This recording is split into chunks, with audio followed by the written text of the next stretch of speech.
Hello again, and back to London, where we're going to take on another trial. But first, let me demonstrate something. I hope the microphone will capture it. Hold on. It only caught like a tiny bit of it. That was the sound of me opening a can, because I finally went out and bought some drinks again, because I'm going to need them soon.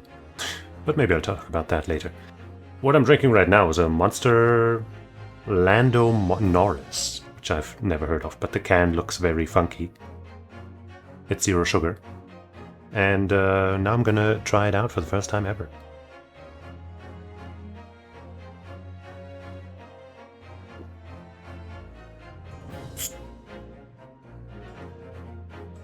Huh. I couldn't tell you what that tastes like. But it's not bad. It's not my favorite, but it's not bad. I bought 2 cans and, I'm gonna drink those. But I doubt I'll buy it again. It's fine. Anyway, let's get into this trial where we will once again have to defend good old Natsume Soseki. Soseki Natsume, depending on where you're from, I guess.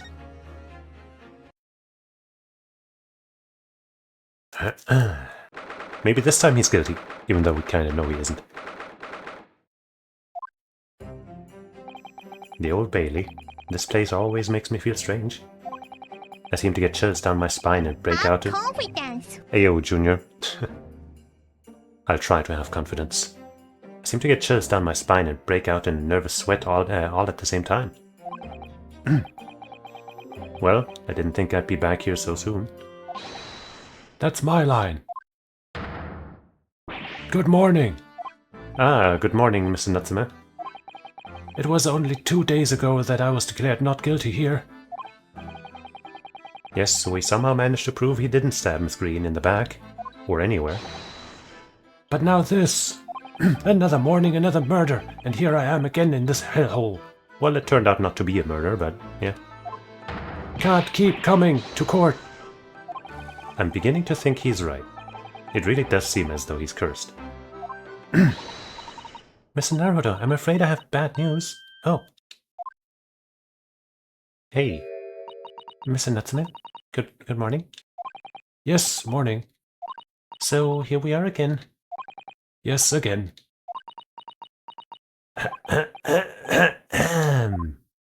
Judicial Assistant Miss Mikoto by Esquires, what's the bad news? Oh dear, you heard, did you? I mean, he's literally in this room. If you come in shouting at the top of your voice, people can't help hearing what you say. He's got a point. Oh, I'm sorry. They do. I don't think she wanted him to hear about the bad news. You've done nothing wrong, Mr. Sato. Now, what is it? Well, it seems that the prosecution in today's trial, will be led by Lord Van Zieks. What do you mean by led by? Van Zieks? Oh no, oh no, no. That guy.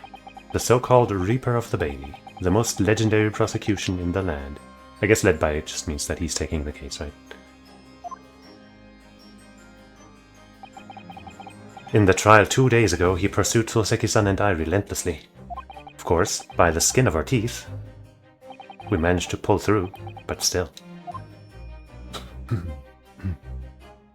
Perhaps Mr. Natsume's acquittal in the last trial wasn't the end of the matter after all?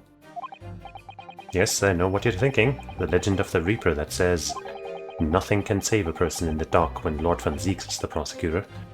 Which we now know is untrue, given how Soseki ends up in Japan, safe and sound, kinda. But hey, at this point in the story, they don't know that. That's known as dramatic irony, did you know that? Anyway. Oh no. That even if the person is found not guilty, the accused will meet a mysterious end one way or another. And we've experienced it firsthand. But that case is old news, we solved that. But they hadn't solved that at the time yet, so... A man we successfully defended met the most terrifying end after his acquittal, right here in the Old Bailey.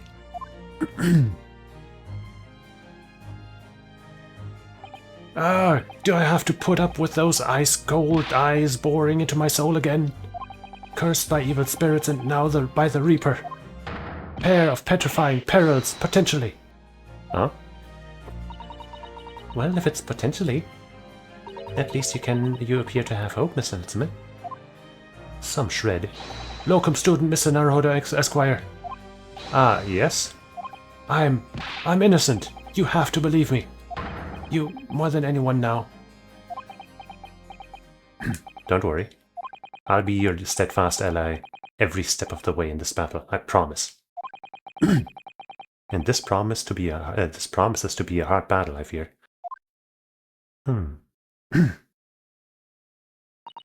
Well, the trial is scheduled to begin shortly. We should move on into the courtroom. Let's go. Oh yes, I forgot to say. I'm afraid you won't be able to make it, Mr. Holmes, I mean. That's probably for the best. Oh, if you were here, I might be tempted to rely on his help. But that could be seen as a weakness. If Lord Van Zieks were to notice, he'd prey on it mercilessly. At least, that's my gut feeling. Mr. Naruto. You're right. Yes, you're so right. Oh, well said, locum student, Mr. Naruto Esquire, well said. I swear on this sword at my side, and on the spirit of Kazuma that it harbors. I'd show him what a Japanese lawyer can do. I'd set you free, with honor. Oh yes. Yeah, with honor. So I never brought this up yesterday. And it must have been... So I'm kind of confused about this whole... second... that we're defending him for the second time. I already thought, like, from I think in the last game they already mentioned that we defended him twice. And in my mind I was like, yeah, we had 2 cases with him, right? And that's what I thought the entire time, even when in the first case of this game they brought up that we had 2 cases with him. I also thought, like, yeah, we went through 2 cases with him. But this is the second case with him. So what was I confused about? Huh? Like, did they just drop that and I never questioned it in the second game, in the first game? And then also in the second game? And I just gaslit myself into believing we had already done 2 cases with him? I don't know. If somebody has an explanation for me, then tell me. Maybe they really were, and this is like a 3rd case, and I don't know, that doesn't make sense. Anyway, the Old Bailey courtroom. There's Van Zieks. I feel like he could have also gotten a new outfit, right, alongside the other 3. And also Iris. And maybe the judge.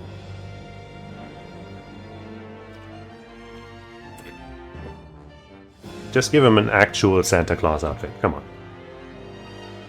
Everybody thinks he's that guy. In the name of Her Majesty the Queen, I hereby declare this court to be in session. I now call upon the counsels for the prosecution and defense to declare their willingness to proceed.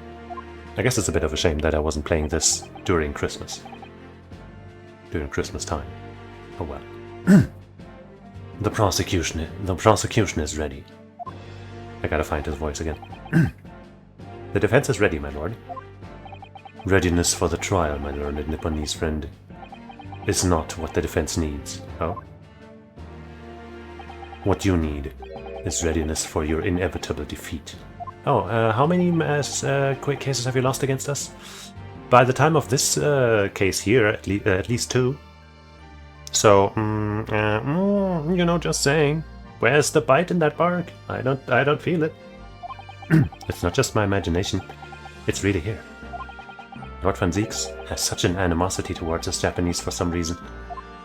It was some time ago now that he first became known as the Reaper of the Bailey, I believe. These past few years he hasn't appeared in court at all. Yet now he's back in the courtroom. Though for some reason, only when I'm defending it. Did Ryunosuke say this entire thing? I don't know.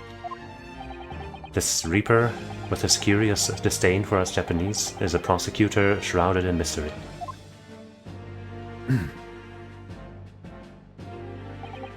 Still, this isn't the time to be pondering that. I have to concentrate on Soseki-san's trial. Yeah. Priorities. Furthermore, I now call upon the 6 ladies and gentlemen of the jury. You have been chosen at random to represent the will of the people in this trial. Are you ready to fulfill your duty? I'm sure it's going to be entirely random this time and nobody strange will show up. Yeah, definitely never seen that guy. Absolutely, I have a feeling this larrikin wasn't innocent before. Oh yeah, never seen her before either. I must say that I feel especially ruthless on days when my head refuses to sit right, but it looks to sit so right, so surely it's all good. Oh, well, I rather like how you're wearing your hat. I think the ruthless look is very fetching, actually. He's right, but also he's been here before. I think she's new. I need to be somewhere at 10 o'clock. I have a very important meeting. Let's make this quick. I kinda like her. He's not new. I couldn't agree more. I need to take some home 5 bob tonight, or the missus will go through the roof. And this guy will also know. Oh, may the Lord show us all the light here, and lead his flock to a righteous verdict. Was he always so religious? The British jury system is so very different to our own, isn't it? It's quite extraordinary to think that the power of judgment is in the hands of 6 members of the public. And that if the judge can only pass sentence when all jurors are in agreement about the defendant's guilt. 6 citizens of London, chosen at random. I won't believe it. Or at least that's the idea. The prosecution would draw attention to the fact that the accused was on trial here but 2 days ago, and found innocent. Accordingly, where possible, the same jurors have been asked to return for duty today. Okay, sure, I guess I can buy that, even though I'm not sure that makes actual sense. But that's good enough reason for me. Very well, let us commence the trial. Lord Van Zieks, your opening statement, please. Obviously the... what's his name again? Gerdeb wouldn't be chosen as a juror again because he was involved in the last case in many ways and is kind of more involved in this one too. Lord Van Zieks, your opening statement, please. Ladies and gentlemen of the jury, it is not the intent of the prosecution to cast doubt over your past decision. However, the innocent verdict afforded to this eccentric Nipponese before has had dire consequences. Did the accused repent for his wrongdoing in that affair? Far from it. What wrongdoing? I mean, he ran from a scene. That's not great, but it's not necessarily a wrongdoing, is it? Instead, he used his freedom to perpetrate the most blood-curdling crime. Namely that of the attempted murder of his neighboring lodger, an innocent Englishman. I'm sure he's very innocent. To explain the circumstances of the crime, the prosecution calls its first witness to the stand. The victim? The detective responsible for investigating the scene and the accused himself. Oh, both of them. Wait, no, the accused himself. Wait, what? Oh, Soseki is a witness? Okay, that's... okay, sure. Witnesses, your names and occupations, please. Yes, sir. Tobias Gregson, Detective Inspector at Scotland Yard's Homicide Division. Soseki Natsume, from the Empire of Japan. My government ordered me to come here as a student to study your language and culture. Mr. Natsume? Yes, my lord, sir. I'm quite sure I'm not mistaken. That you swore an oath never to set foot in my courtroom again. Oh, you might have done that. I remember it as if it were yesterday. It was 2 days ago, probably. The day before, in fact, my lord. But close enough. Believe me, this is the last place I want to be. Inspector, let's hear from you first. Explain the case for the court. Right you are, sir. Oh boy. The incident occurred at the Gerdep household where the defendant has lodgings. In the ground floor room of the victim, Mr. William Champspeare, the defendant has already admitted to visiting the victim on the night in question. Mr. Champspeare collapsed in his room as a result of poisoning by strychnine. Familiar sounding poison. He was found the following morning when the landlord, suspecting something was wrong, broke down the door.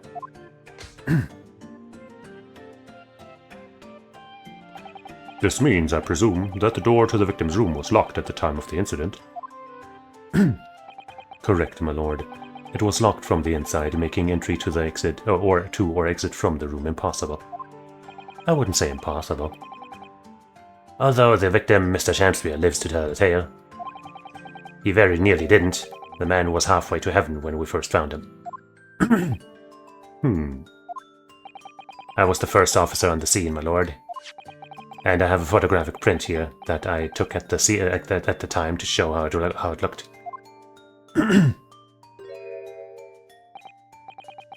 Yes, a chilling scene indeed. The man looks very much diseased, but isn't.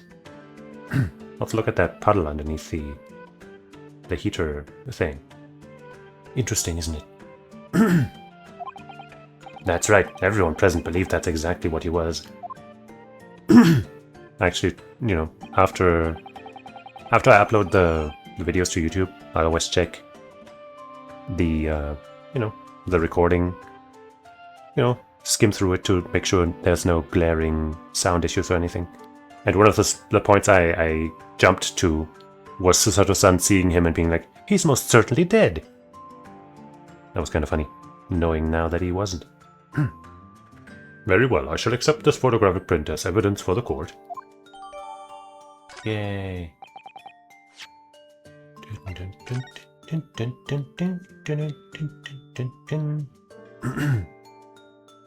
I find this magnifying glass rather pointless. But I guess it shows where I'm looking, kinda. Now then, Mr. Natsume. Ah, yes. As the defendant, do you have anything to say at this juncture? They're haunted. Haunted by evil spirits. Good gracious, what's haunted? My lodgings! There's been a whole series of strange happenings in my lodgings. The tenant before me died in mysterious circumstances. A woman was stabbed by no one on the street outside. My neighbor was poisoned. And me? What about me? I've nearly been killed countless times. Killed, Mr. Natsume? How? Even on that fateful night it happened, when I returned from Mr. Shamspeare's room. I lit my gas stove and climbed into bed, but before long, the stove went out, and somebody tried to kill me. You must always extinguish all fires before retiring for the night, Mr. Natsume. But it's so cold, my runny nose would freeze. The point is, I didn't poison my neighbor. Oh, why am I being accused of this? Why is my existence so cursed? Thank you, witness. I believe I have a reasonably clear picture of events, do you? If I could raise one more point, my lord. One more conclusive point. Conclusive? Go on. Fortunately, the victim, Mr. Shakespeare, has regained consciousness after his ordeal, and he has named the true culprit. The poison consumed by the victim was administered in a cup of tea that he drank on that night in question. The tea, my lord, that was brought to the victim's room by the accused. The accused? Good grief. No, it's all a misunderstanding. Order, order. Yes, that's the crux of this whole case. If Soseki-san is innocent, then why? Why has the victim accused him?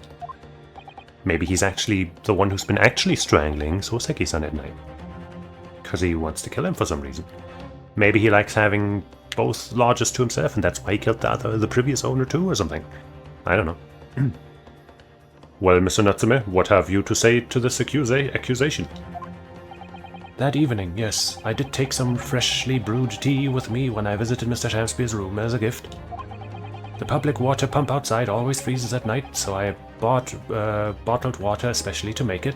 Wow. And this is the result. Never will I touch tea again. Never. The public pump was frozen, you say? That's not information we've heard before.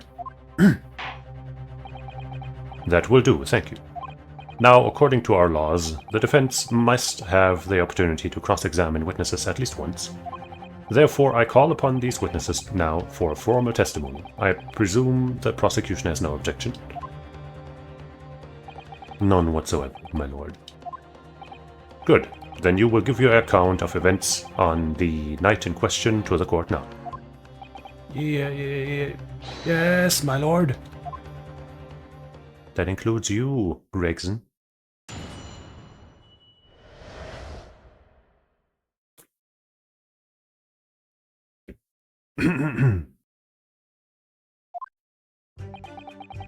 It was around 9 o'clock that evening when I visited my neighbor, and I took some tea with me as a gift. We had a heated literary debate over a nice hot drink, after which I went back to my room at around 11. My tea was completely harmless. He couldn't have locked the door behind me otherwise, could he? Not a bad point. Strychnine takes some time to have an effect on the body. People don't keel over immediately after taking it. The victim would have been perfectly able to lock the door after his guest left. The argument still stands. A good counter-argument. Yes, I see. It all seems relatively straightforward. Excuse me, but that testimony does raise one rather crucial point, I think. Mr. Natsume claims his tea to have been harmless, presumably though. The teacups have been examined for traces of the poison, haven't they? Why didn't I think of that? Well, as it happens, no.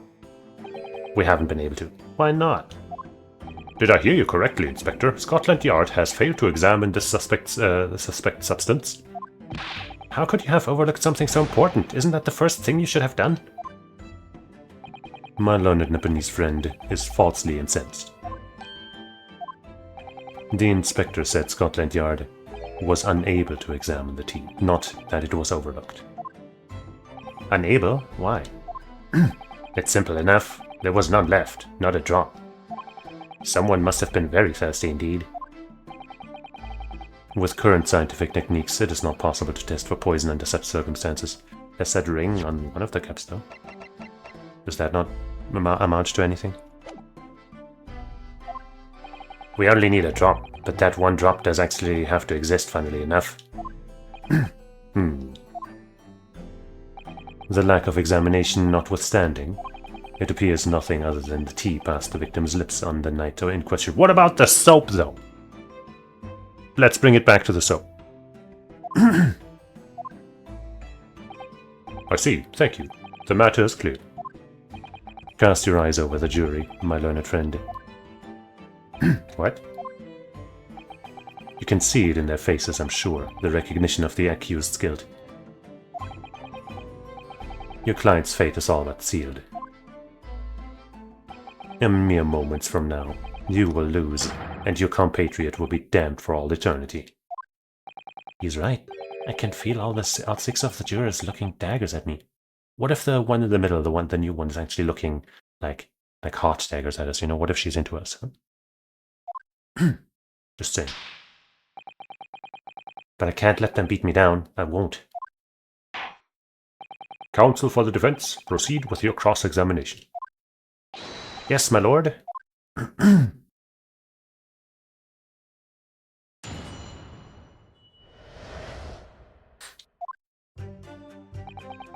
It was around 9 o'clock. Oh, we already heard that.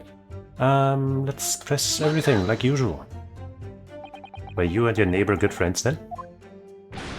No, we weren't friends. Not at all. Not at all. Okay. Never, ever.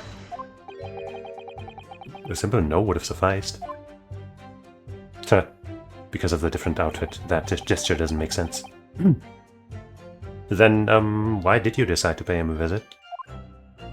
Mr. Shamspeare fancies himself as having great literary knowledge. As a fellow scholar of English literature, we could find much to talk about together. Come now, no Nipponese could understand the finer points of English literature. Fuck you, Zeeks!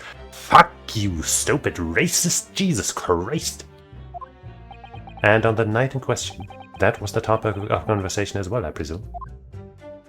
It was the day of my last trial when I was acquitted. I just arrived back at my lodgings. When I ran into Shamspeare outside of the street, that was at around 6 o'clock. We exchanged 1 or 2 pleasantries, but it soon turned into a heated discussion. He was on his way out at the time, though. So I promised to visit his room that evening at 9 to continue our debate. But did I have ill intentions? No, not one, not two, not any, not at all. Never, ever. A simple no would have sufficed, I feel. You think? Then tell the court what did happen when you visited the victim's room.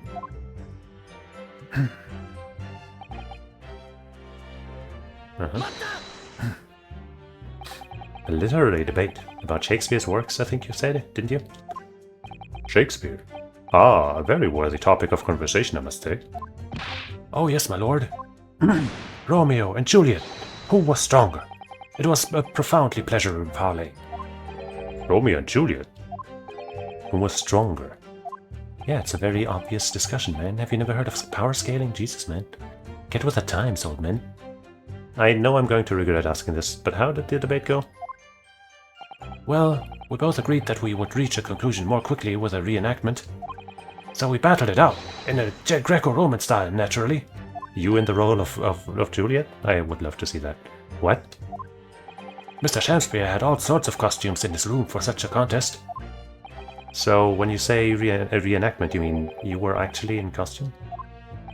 He as Romeo, I as Juliet. Man, that's so good. That's so fucking good. That is so good. Think of that. Think about that. God, they're geniuses. And after a vigorous wild tussle, I, as Juliet, came out on top. A victory I'll cherish forever. Good shit. I dare not imagine the terrible scene of carnage. The fact remains that it was you who prepared the tea and took it to the victim, correct? I boiled the water in my room and made a pot to take with me. I'd heard that he was too poor to have tea himself, you see. It's true. There was no sign of any tea leaves in the man's room. I wanted to do something nice, to be friendly. So why is everyone looking at me with such suspicion? My tea was harmless, of course it was. I mean, you drank it too, right? And do you have any basis for that statement, witness?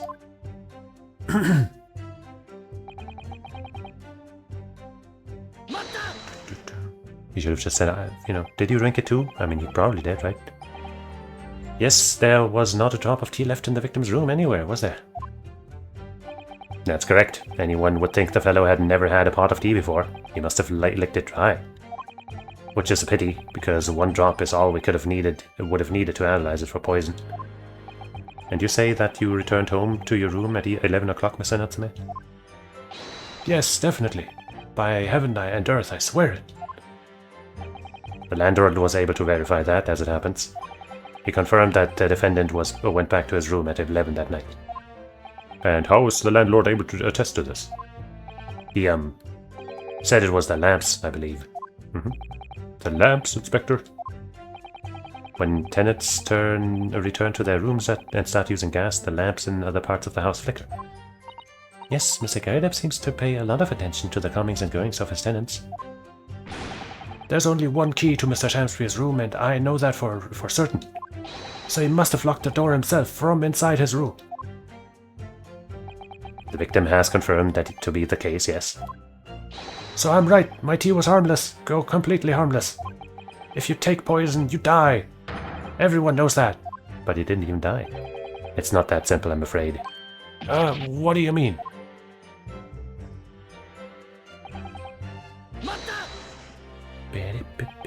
How long does it take for symptoms to appear? According to the coroner I was speaking to at the yard, about 30 minutes after the poison's consumed. Then the victim suffers violent convulsions, cramping and stiffness, and eventually dies from asphyxiation. So there's a 30-minute interval between when the poison is ingested and the onset of symptoms. There seem to be a lot of different types of poison in the world, that's for sure. Oh dear, death by poisoning again. It's always so awful. It wasn't actually death, though. 30 minutes is a long time. Certainly long enough for the victim to have locked the door behind the accused after he left. Just barely, yeah. You can't deny that. And if it further degrades Oseki-san's alibi. I have the medical report from the doctor who examined the victim here, my lord. Oh, thanks. It spells it out, really. The accused is the only person who could have done it. Very well. The court will add this report to the court record as evidence. Give me that. Oh yes, I see it here. Delayed onset of symptoms. Great. Let's check it out. William Shakespeare, 31. Ingestion of a small quantity of strychnine. Toxic effects present 30 minutes after ingestion. High likelihood of the substance having been mixed with the tea the victim was drinking, but no sample could be obtained for testing. The poisoning incident occurred at around 1:30 a.m. On 21st February, assessed from the victim's pocket watch that appears to have broken when the man collapsed after the delayed onset symptoms. No container. But so this either means he got poisoned at 1:30 or that he, fell unconscious at 1:30. Either way, Soseki returning at around 11 and the poison not setting in around half an hour later does not add up to that. So we might go back to the other statement and present that, but let's first finish pressing, But also let's first save. Because we haven't even done that yet today.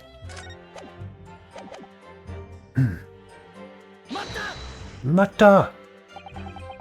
The argument still stands, you say? This is what Mr. Natsume has been saying, isn't it? The pair of them drank tea together that night, so if there was poison in it, the victim wouldn't have been able to lock the door after the accused left later on. Exactly. Me and my tea are innocent, sweet and innocent, I tell you. I'm afraid, sir, that doesn't follow. You see, strychnine is a slow-acting poison. In other words, it takes time for symptoms to appear. So you could have left the room up to 30 minutes after the victim drank the tea. And as long as you did that, Mr. Shakespeare could have locked the door after you'd gone. But no. We drank the tea straight away. The battle over whether Romeo and Juliet or Juliet was stronger, that came after the tea. Do you have any evidence to support that statement? In my great homeland, the Empire of Japan, we have a saying, drink tea while it's hot.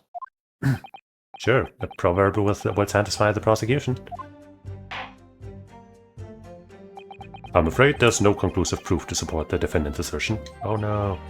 On the contrary, there are sufficient grounds to infer his guilt in this matter. No. That's the extent of the testimony, is it? If I could voice a personal opinion, Mr. Naruto? Of course, go ahead. Mr. Natsume is arguing for his innocence so adamantly and so persistently.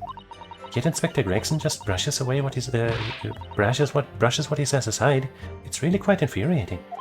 I agree. So we need to find an inconsistency in what the inspector is saying, I think.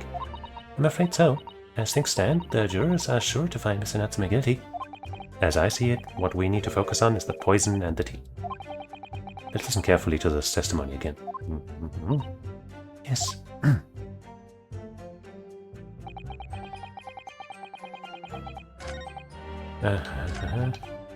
Wait, I think the 11 was just there. God damn it, I'm only getting sound out of my right ear again, hold on. Right speaker, that is, but you know what I mean. I guess this should work. After which I went back to my room at around 11. I could present here. Let's see what else.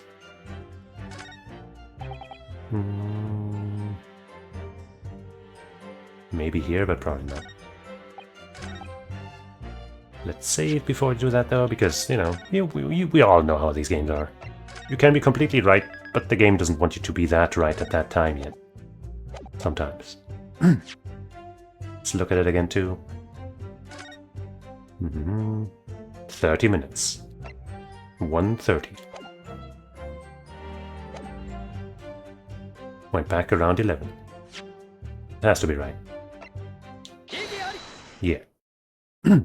Mr. Natsume, you say it was 11 p.m. when you left to return to your room, correct? Yes. And Inspector Gregson, can we rely on the information in the medical report unconditionally? 'Cause we can. There's no problem with that report, Sunshine. Obviously, there's a, they could explain it away as him just having drunk the tea much later, but, I guess that could also be corroborated by the fact that one of the teacups has a stain. But let's not worry about that yet. Actually, I think there's a very big problem. Because there's a chronological inconsistency between it and the defendant's testimony. A chrono what? What are you on about? According to this report, assuming that they're speaking English, it's kind of funny that Ryunosuke would say an English thing that Gregson wouldn't understand. The victim must have consumed their poison at around 1:30 in the morning, and yet the defendant, Mr. Natsume, left the victim's room at 11. Ah! Yes, that's right. There's more than 2 hours of missing time there. In other words, if there was poison in the tea that Mr. Natsume brought to the victim's room, how could the victim have fallen ill to it 2.5 full hours after the defendant left? Why are you reacting like that, Natsume? The defense's argument is entirely reasonable. How do you respond, Lord Van Zieks? By having another cup of alcohol.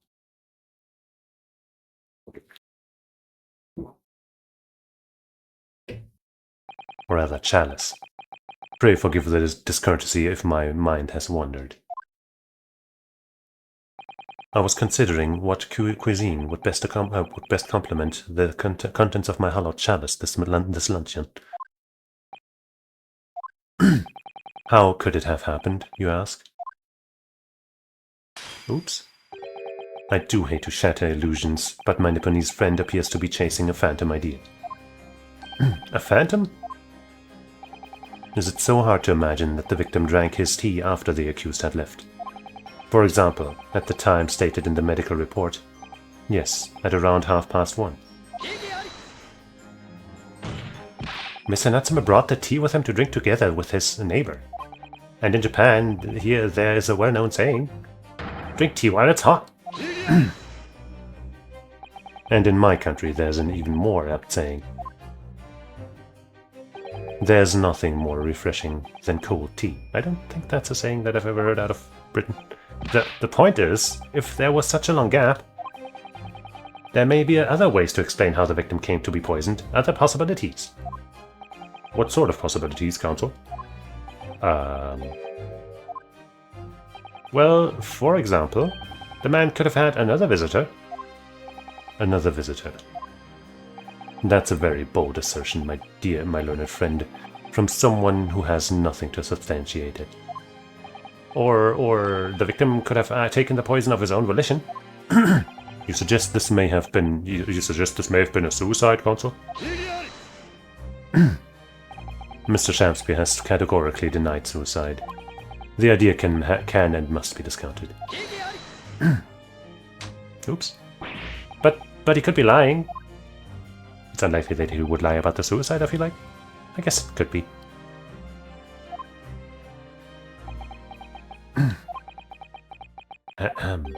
Is something wrong, Lord Van Zieks? I was listening to the sound of the carriage pulling up outside the courtroom. Pray forgive the discourtesy. Carriage? What carriage? The one I'm going to drag you through the mud with? It would seem that the key player in this case has just arrived. What? Hold it. What key player? Is it the victim? Out, out, brief candle, life's but a walking shadow. A poor player that struts and frets his hour upon the stage and then is heard no more.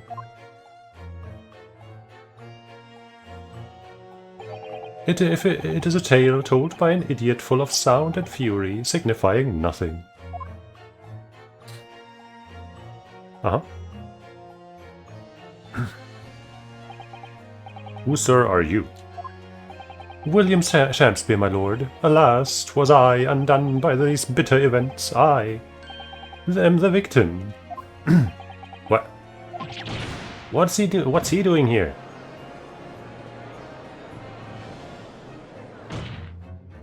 The prosecution seeks to call this gentleman to the stand. With his testimony, my learned friend's futile resistance will be utterly crushed. Or new openings will be made clear for us to attack. You're calling him as a witness? Very well, counsel. I grant your request with interest.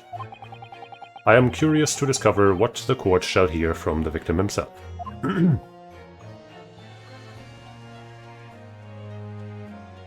Happy am I, Shamspear, to regale thee with my tale of woe, my lord. But I still have my own tale to tell. My own tale of worse woe. I can regale the court with a tale of my perfect innocence, in perfect English. I believe you. That will do, Mr. Natsume. Let the court now hear from the victim. He sure looks psyched. And who the fuck is that? Alright, so that's Mr. Shamspear. But who's that other man beside him? Yes, I feel sure that we've caught a glimpse of that man before. Once, at least. State your names and occupations for the court, please, witnesses. A writer of words so sweet they do scent the breeze, an inventor of ideas so profound they compose the earth. The universal, unrivaled poet, the unmatched scribe, William Shakespeare. Were the great bard to be recalled to life anew, lo, what a magnificent man! Good fellows, I am he who ponders such a miracle, William Shakespeare. Oh, the name's Meter Man. Adron B. Meter Man. Adron B. Bad. Nordab. I don't know. I work for the Altamont Gas Company East End branch office. Ah, I remember now. It was yesterday on Briar Road. Oh yes, she's right. It's him. The cartoonishly weird-looking guy with this like reaction, as you will see right now. Come on, show it. Burn. Right, it wasn't just his chin, but his entire head that bobbed. All weird-like.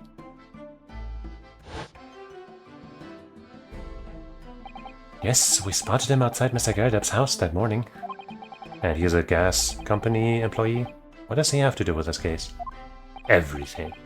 So, Mr. William Shakespeare, you are the victim in this miserable affair, correct? Oh heaven, oh hell, do you command me to remember that sweet poison that didst cross me and cross mine innocent lips? I subpoenas him for the trial, with his doctor's permission naturally. Hearing the testimony of the aggrieved will remove any room for doubt from the jurors' minds, I'm sure.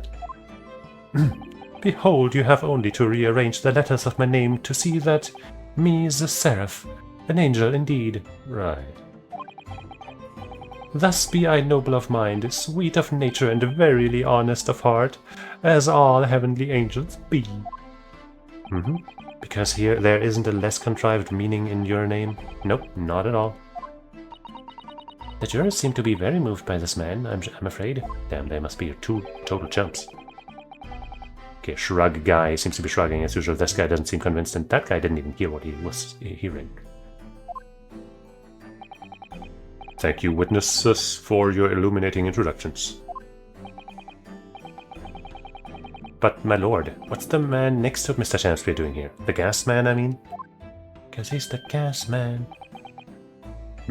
What, me? Well now. Allow me to enlighten my learned friend. You recall, I presume, your earlier impertinence? When you suggested that the victim had another visitor to his room on the night in question. And moreover, that the victim is a compulsive liar. I don't think I said that out loud. Just that he might have lied. What? No, I didn't quite say that. This young chin-stroker is here to controvert your wild claims conclusively. Sure. Is that not so, Mr. Meterman? Hang on. No, I'm just here. Just hear what? I hereby call for your former testimonies. You will tell the court as lucidly as possible what happened on the night in question. One may smile and be a villain. Yes, it doth pain me, but let the truth be spoken. The truth of that wintry night of my discontent. He doesn't seem to be so sure what he's here for either. The snow lay about, my neighbour did cometh in the evening, bearing a gift of tea. But merry, bitter was his drink, and when he left, I did fall prostrate on my table. 'Twas the tea alone did pass my lips that late hour, naught else. I was outside this bloke's window in the freezing cold all night, keeping an eye on his room. No one else visited his room but that short little round-backed Eastern fellow. Why were you watching his room the entire time? That doesn't strike anybody as super-duper odd. Wait, what did you say? You were keeping an eye on Mr. Shamspeare's room all night? I'm glad I don't have to press him for that. That's right. Of course the bloke's window is all but blocked up, isn't it? There's a little gap in the bricks where you can see into the room. So I spent the night trying to keep my teeth from chattering as I peered in through that. But why? The question is, sir, why? Ah, well now, that's because he's on my list. What a piece of work is a man! Wherefore wouldst thou not stare in wonderment? What are you talking about? He misquoted Symphony of the Night. He meant to say, what is a man? A miserable little pile of secrets. You know, some of the greatest writing in English. This buzzing busybody hath not part in this play. I pray thee, pay him no heed, make no more ado about his tedious words. What did you say about me? Kinda looks like a bee with that bag there behind him. Calm yourself. This court is concerned with what happened on the night in question. Nothing more. No, I think it's pretty important that we find out why he was watching him. Indeed, that is so. And as the testimony we have just heard clearly reveals, there was no one other than the accused present at the time who could have carried out this crime.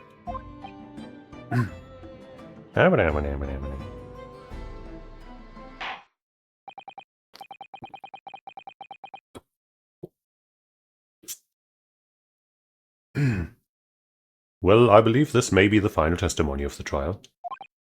Now, counsel, the defense may proceed with the cross-examination. Yes, my lord.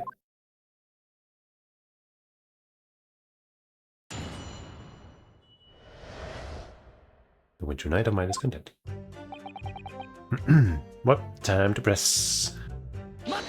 Don't think there was anything to immediately attack. To be clear, by neighbor you are referring to the defendant, Mr. Natsume? Oh, indeed, sire. Perchance thou wouldst that I call him the man from upstairs. And at what time did the mustachioed Nipponese visit you in your room? Our meeting was promised for the hour of 9, and lo, did he come to tender a gift of fragrant tea. Details which are in accordance with the defendant's own testimony, yes. And we were broiled in such a literary debate as history hath naught but seen before. By which I presume he means their discussion about who was the stronger, Romeo or Juliet? I, Shakespeare, did play the part of young Romeo, whilst my neighbour played the fair Juliet. Each of us dressed as would our characters be, to bring weight upon our merry experiment. I dare not imagine the scene. No, you should. Frailty, thy name is woman. Canst thou imagine how dismayed I was? Yes, I had heard of the eastern art of jujitsu, but ne'er did I dream 'twould be a skill practiced by the comely maiden. Yeah, no, she definitely did that. Juliet beat Romeo up This is not helping our case. No, man, it was consensual. I believe the court has heard enough about your earth-shattering literary debate. No, I did remember about this case that those two had some kind of altercation. But I'm glad it was, you know, something that they both are just kind of talking about honestly. And it's not like, oh, no, he attacked me. What an asshole, or something. Like, I didn't remember that it was that it was like, you know, something they agreed upon.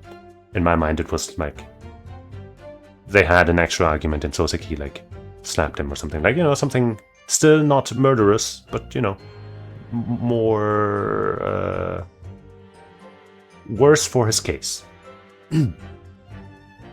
Perhaps you could reiterate your statement about the tea that the accused brought to your room. My liege, I am thy servant. Gladly I would do thy bidding.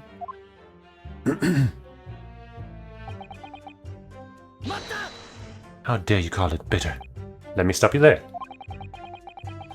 Mr. Natsume left your room at 11 o'clock, but it wasn't until after 2 that the poison made you collapse. That amounts to more than 3 hours of missing time. Nice dance moves.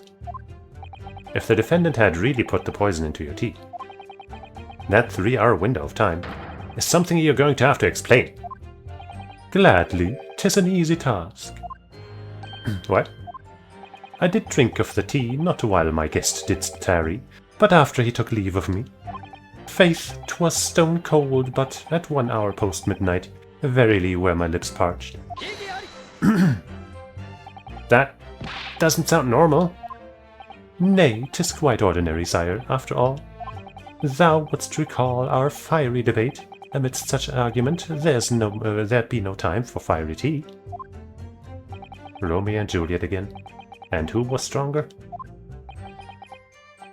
Mr. Shamspeare, in summary, allow me to confirm. Did you not come here with the intention of naming your attacker?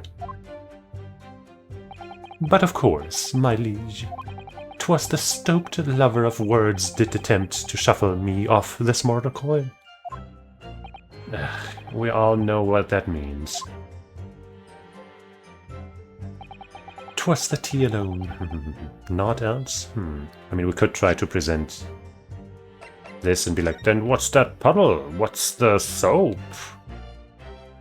But I don't think this is a drink, and we confirmed that he probably didn't eat the soap. But hey, if I can't think of anything else, then maybe.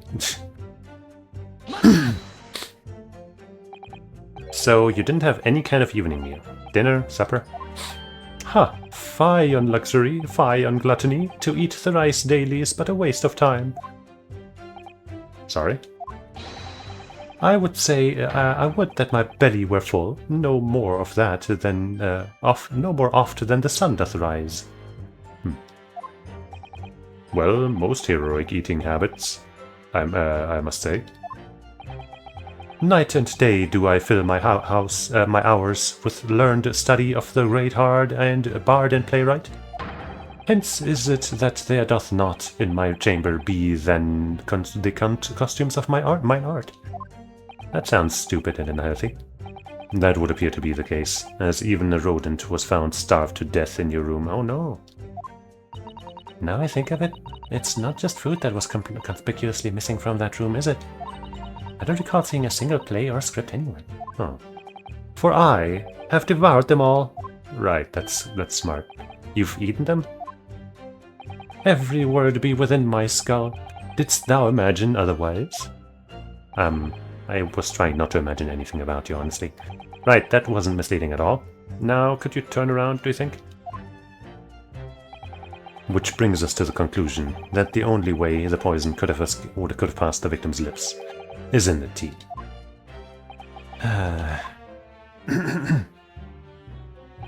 Right, you sit here. Why? But the windows of that house have all been filled in. A historical artifact of the now defunct window text. How often are we going to bring this up? Yeah, you're right there. All bricked up horribly. But as it happens, there's a little part of the brickwork at the bottom corner that's been opened up. I was looking in through that gap. Yes, there were a few bricks loose, weren't there? And for some strange reason, a couple of bars of soap lined up on the ledge outside as well. I don't like going around poking my chin in other people's business, especially on freezing cold nights. But them's my orders, so that's what I'll keep doing as long as there's breath in my body.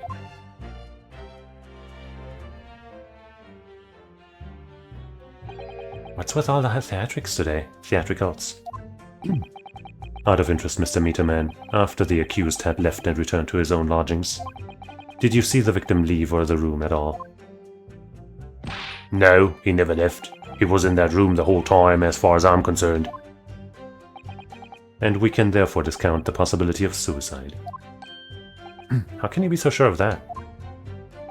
The police carried out a thorough investigation of the scene and found no receptacle for the poison. And since we know the victim didn't leave his room, and hence didn't dispose of the poison's container himself, it's clear that this was no attempt at suicide. Only the culprit could have removed the receptacle. Ah, yes. Lucidly explained, Counsel. Thank you. It really was. You can't argue with logic.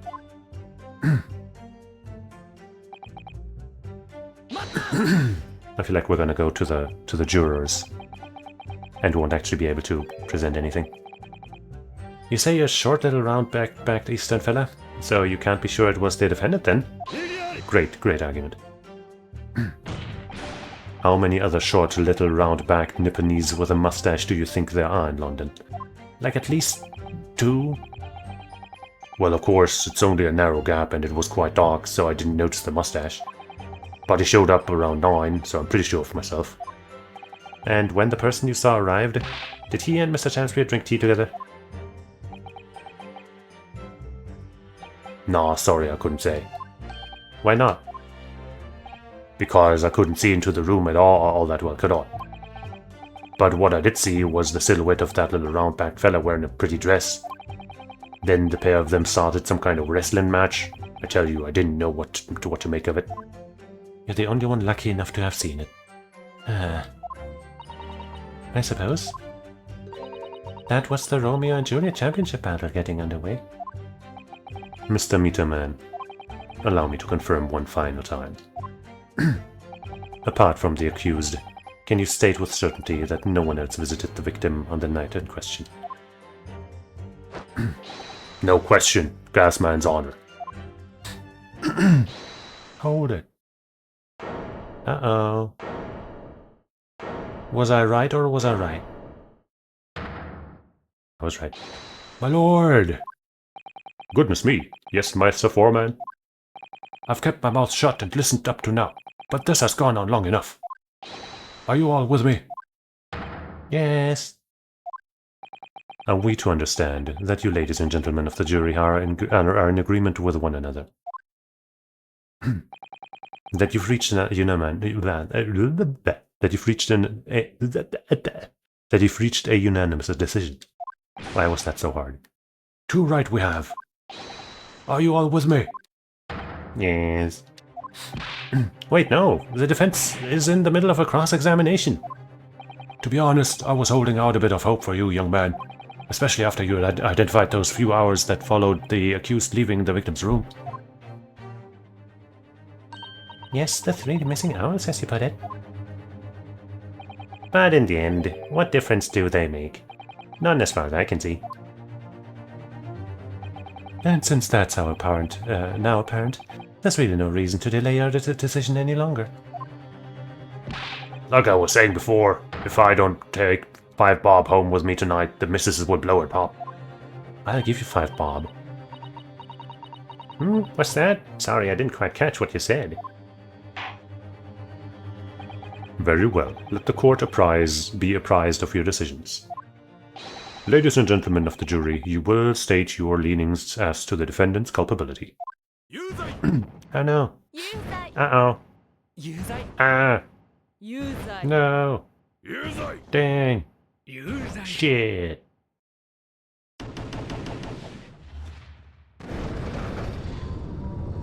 Well, let's have another something.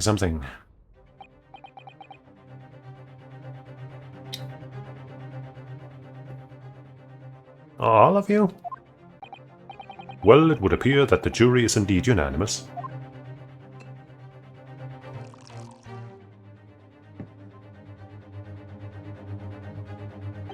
So, this time at least, it seems justice will be done. All's well that ends well, as they say. What, have you forgotten about our special superpower? That apparently no other attorney uses? This calls for a toast, I feel. To the guilty being punished. What, is Susato-san gonna have to remind us somehow? Get up, Mr. Naruto, please. The trial isn't over yet. What do you mean, Mrs. Susato, really? At this point, we've already done it at least, like, multiple times. I get that we have to maybe re-explain it to people who haven't played the first game, but come on! Don't make it seem like Ryunosuke has forgotten. That makes no sense. What about the information I found in this encyclopedia of British law I have? That obscure right that belongs to the defense in these situations, remember? A summation examination. Yeah. Yes, that's right. We don't have a jury in Japanese courts, of course. But here in a British court of law, if we can reverse the decisions of a majority of the jurors, we can force the trial to continue. This trial can't end now. Invisible armband. Whatever it takes, I just can't let it happen. The defense moves to invoke its right to a summation examination, my lord. Why am I not surprised at my learned Nipponese friend's inability to admit defeat? You have seen... I mean, the first time, for the first trial, it was kind of... but the second time it happened, you must have realized that this happens for a good reason. You choose to cling desperately to some archaic rule you barely comprehend instead of accepting the truth. Certainly no other defense counselor in recent times has exercised the right to a summation examination. Why wouldn't they? Honestly, that makes no sense to me. Because they all know that once the jury's mind is set, it cannot be altered. Except, every time that it can. Nevertheless, the right remains and must be upheld. The defense counsel's request is granted. This court will proceed with the summation examination as outlined in the Encyclopedia of British Law.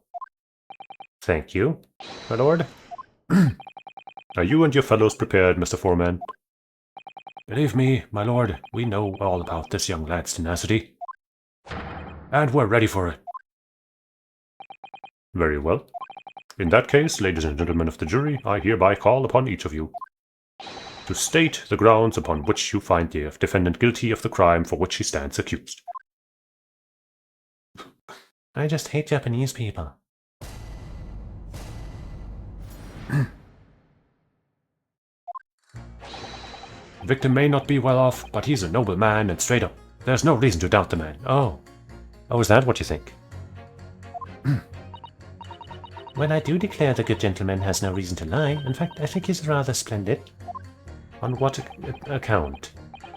Just look at the accused by comparison. He's Japanese, stoops at all the while, and has a mustache. Very fishy. I do agree that mustaches like that are bad.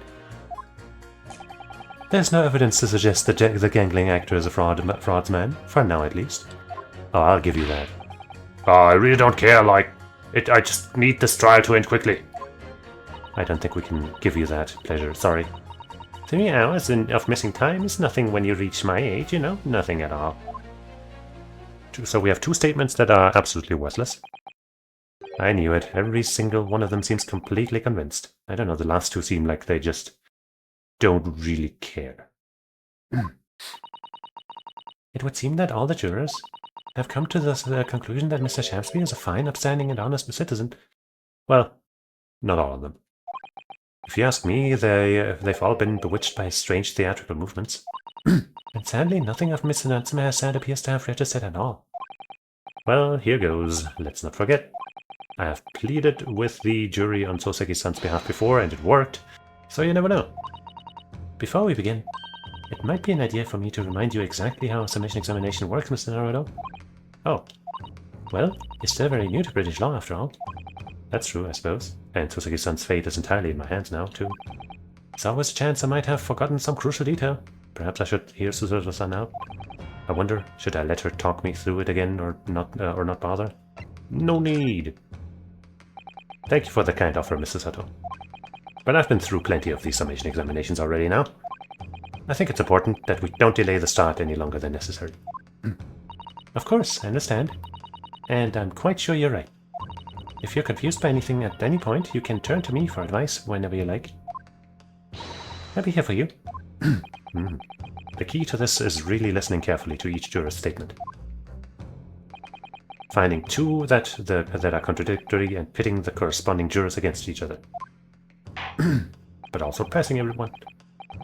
Without further ado, please, counsel, proceed with the summation examination.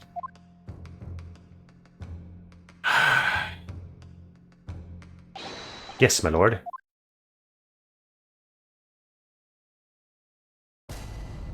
Does that guy ever stop smiling? The defense's rebuttal.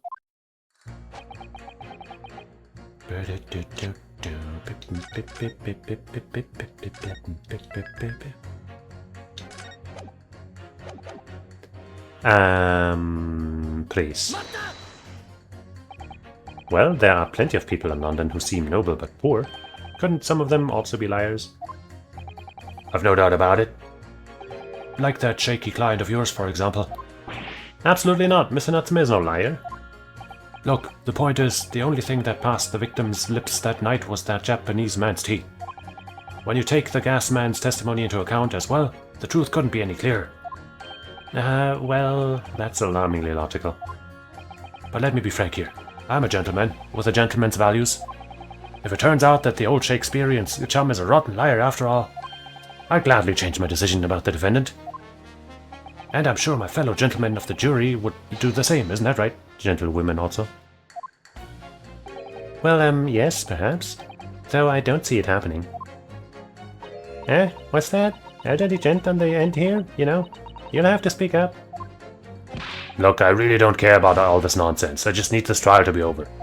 I don't think he should be chosen as a juror ever again. How many gentlemen do we actually have on the jury, then? Alright, sir. I may hold you to that. Don't forget what you said. Huh. Yeah, that'll probably be important. In what way is he splendid? You can't tell me he's handsome. You can't. Are you saying you believe the man to be trustworthy because he's rather splendid? No, that's not what I said. The point is the man is the victim here. What reason would he have to lie? And yes, he is rather splendid. So you say, yet again. Meanwhile, the man who stands accused behaves so suspiciously, it's exhausting to look at him. I mean, he is rather jumpy. I'm afraid he's not splendid at all. I think he's much more splendid than the other guy. Splendid logic there, madam. Thank you so much.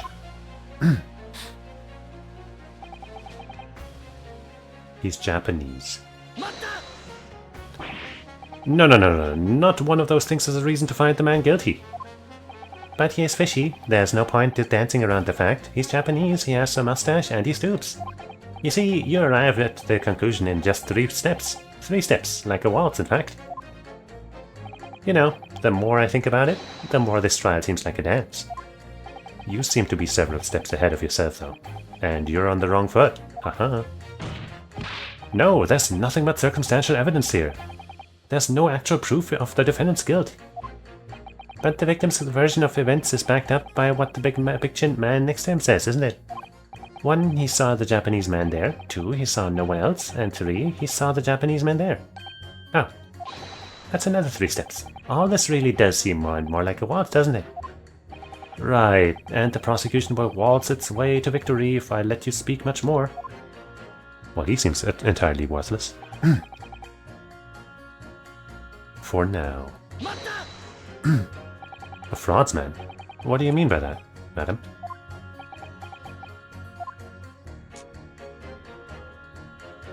It really is a most tiresome problem for the company, most irritating. Is she in charge of some gas company or something? We can be absolutely certain that a customer is stealing from us, but without hard evidence. We can't even threaten to take action for fear of being sued. I'm sorry, you've lost me a little there. Who are you? I'm the wife of August Altamont. Owner of the Altamont Gas Company. Augustus, I think it says. Whatever. Good gracious, Altamont Gas, you say? Gas is the future of energy in this country and around the globe, but proper handling is essential. As I'm sure an employee from the East End branch office would be the first to agree. Absolutely, Lady Quimby. Gotta be used properly. Altamont Gas is the best in the world, of course.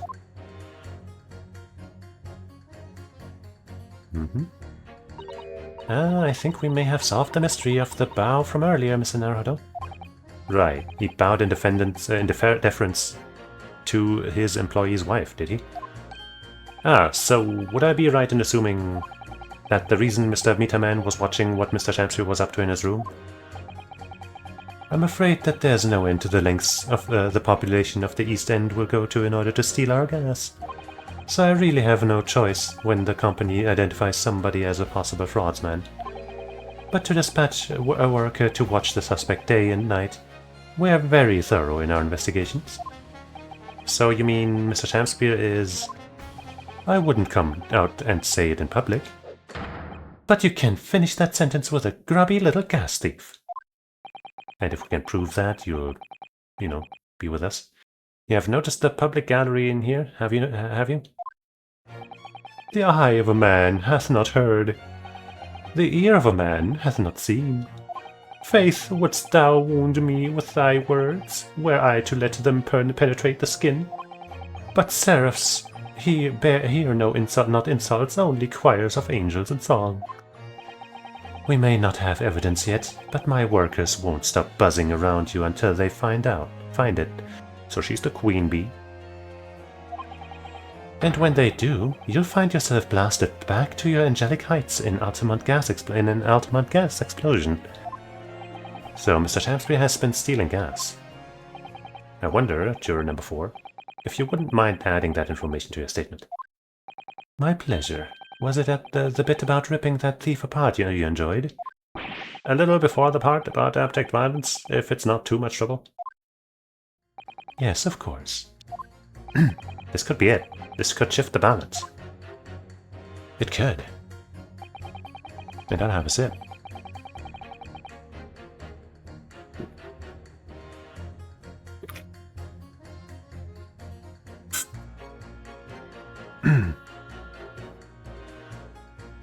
The victim puts on a fine performance, but in reality is a common thief of my company's gas. I don't know if I have the grounds to... Right, I can't actually present anything yet, can I?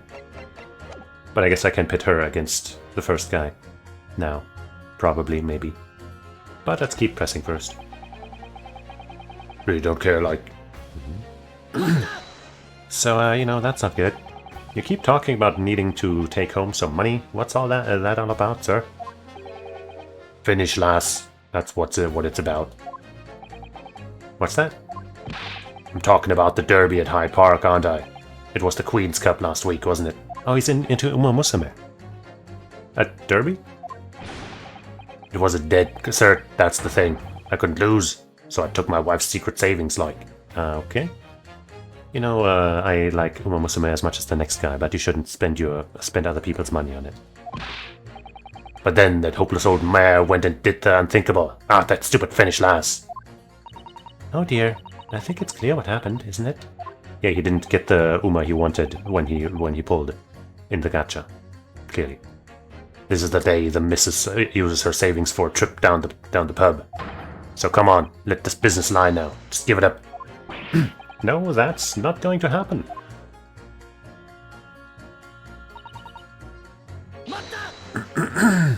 What do you really mean by that, sir? Well, I'm not one to boast, but I get up at 5 every morning, I do. At 5? You're a really early riser then, aren't you? What's that now? I said you're an early riser. Oh, well, I wouldn't say that. I mean, I like to while away the hours in the evening reading books as well. But by about 2 in the morning, I'm usually too tired to go on. So you only sleep 3 hours? That's bad. He sleeps at 2 in the morning and gets up at 5? Oh my, that means he only has 3 hours of sleep each night. Unless he sleeps until 3 in the noon. That would be quite long. What's that, dear? Only 3 hours of sleep each night. That's right. You see, 3 hours of missing time, like I said, it's not much, is it? This really isn't helping. Yeah, the last two really seem kind of useless. The key to summation examination is identifying contradictions between jurors' statements, Mr. Naruto. Right, and once I've found two jurors whose statements can't coexist, I need to put those jurors against each other. I know. Then hopefully, when they see that that what they're saying doesn't make sense, they'll change their leaning. Hopefully, at least. Yes, and if you're able to change the minds of a majority of the jurors, the trial will continue. But conversely, if you're unable to do that, the judge will declare the trial over and move to adjudication. And I can't let that happen. Somehow or other, I have to turn this trial around. Let's do just that. Even though I only really have one thing to challenge right now. Maybe, maybe this guy's right, that if we change, if it turns out that he's a fraudster, then she will come around and he will come around, and that'll be the majority.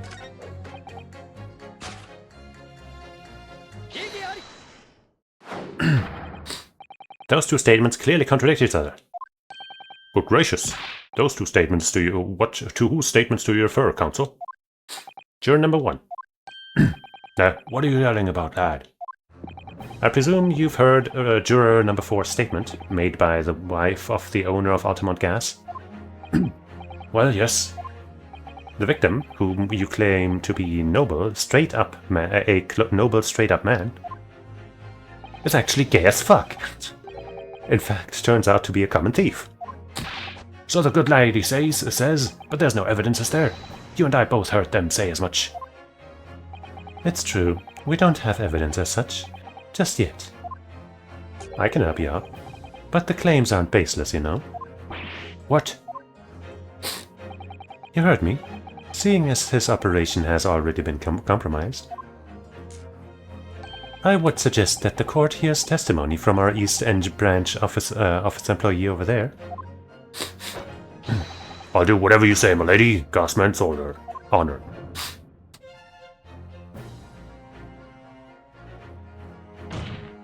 Juror number 1. You say you're a man of your word.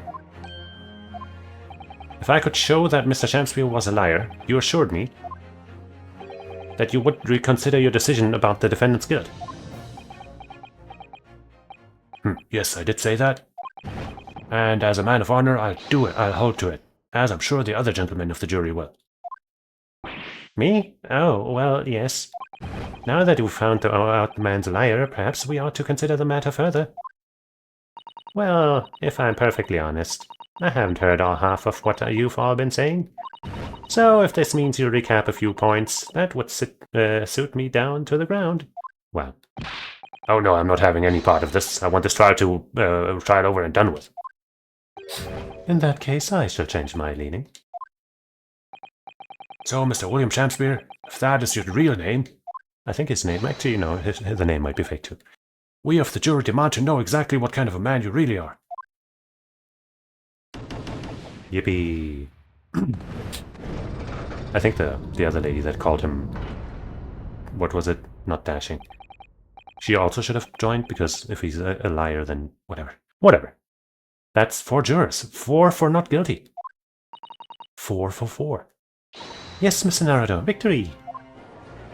Cute. Order, order. Well, this is quite extraordinary, I must say. As a result of the defense's summation examination, the jury's leaning has changed. Now only 2 jurors say guilty, whilst 4 say not guilty. I therefore declare this court to be in a state of disaccord. Disaccord, get it? And order the trial to continue. Yippee. And... What, not gonna smack it? There it is. You have spoilt the bouquet, Mr. Shamspeare. The ladies and gentlemen of the jury now find they are unable to trust you, the victim. Speak no evil. But you gods will save us some faults to make us men. So God mend me, I do swear. This gasman speaketh that which concerns him most, naught but gas, naught but thin air. Ay, it burneth bright in a while, bright a while, but it hath no substance, and it doth reek foul.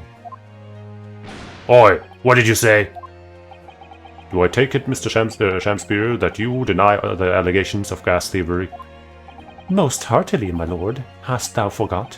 I am a seraph, an angel. Noble of mind, sweet of nature, and verily, honest of heart. I fully believe him now. Ah, you flowery mouth, pompous beanpole, just 'cause I haven't got the evidence yet. I'll help you out. Mr. Shamspeare, if in fact you are not noble of mind, sweet of nature, or honest of heart, if you are a liar, then your testimony should have no sway in this courtroom. It is my considered opinion that at the present time no other possible culprit of this crime has been identified. All testimony heard by the court thus far heavily implicates the defendant. In short, it would not be unreasonable at this stage for me to rule on the case. Oh no. However, in light of the fact that the jury has expressed concern about the fidelity of this witness, I believe it would be inappropriate for this court not to pursue the point further. Fuck off, Zeeks. I assure you, my lord, that would be a waste of the court's time. The gas and this case are unrelated. Juror number 4. Yes? Didn't you say before that although you had no hard evidence to prove this man has been stealing gas, you have strong grounds for suspecting him? That's right, we do. Don't we, worker? Absolutely, Lady Quinby. She's even, I just realized Queen Bee. Yeah, I didn't even realize the first time it came up. But it only came up once, the name, I can't be blamed. I can't be blamed. I got it now. Gasman's honor. Very well then, we will hear your testimony now. You will tell the court precisely why you believe the victim, Mr. William Shamspeare, has been stealing gas. Yes, my lord, it'll be my pleasure. On the Altamont gas, may I swear. If I may, my lord. Go ahead, madam. This worker's testimony may have a significant bearing on the good name of my husband's company. Therefore, I should like to take the stand alongside him in a supervisory role, if you wouldn't mind. Wahoo! Yeah, oh yeah, sweet as honey. Yeah. He's a fan. Very well, as an exception, I shall honor your request. Thank you, my lord. You wait till the boss gives you an earful. Oh, it's gonna sting, you mark my words. So you will both testify before the court on the subject of the illegal consumption of the Altamont Gas Company's fuel. Yes. Is that clear, my good man? Clear as Altamont Gas, my lady. Which is the clearest in the world. He sure seems loyal. You might call him a simp. Do you think the gas has gone to his head, Mr. Sutter? I think the man is just a very dedicated employee, Mr. Naruto. Maybe. Maybe that's all it is.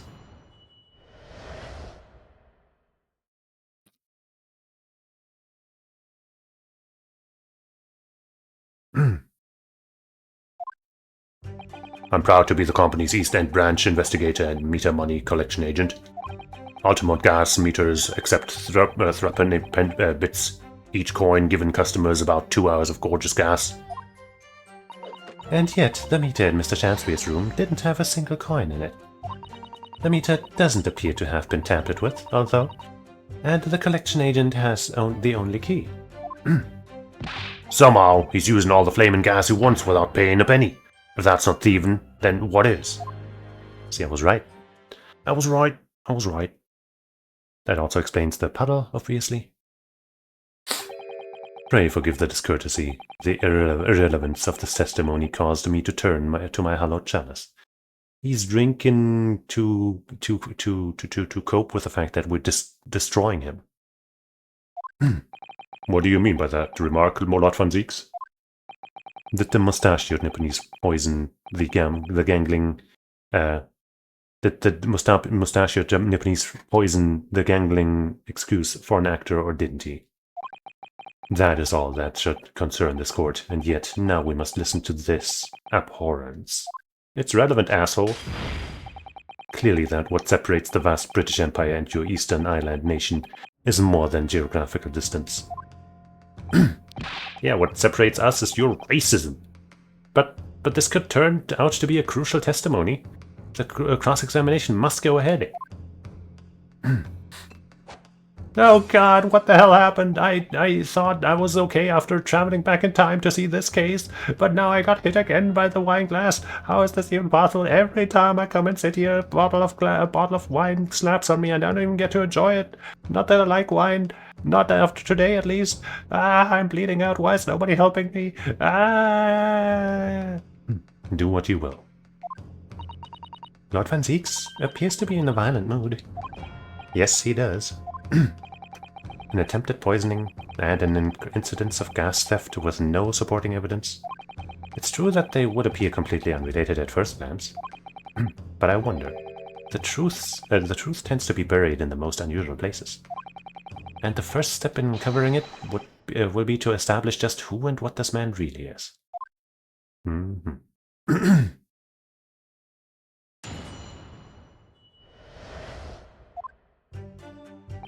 Let me see that. Let me see this guy's full name again, by the way. Now that we know. Wait, I can't look at the court record in full. Fuck you. Oh well.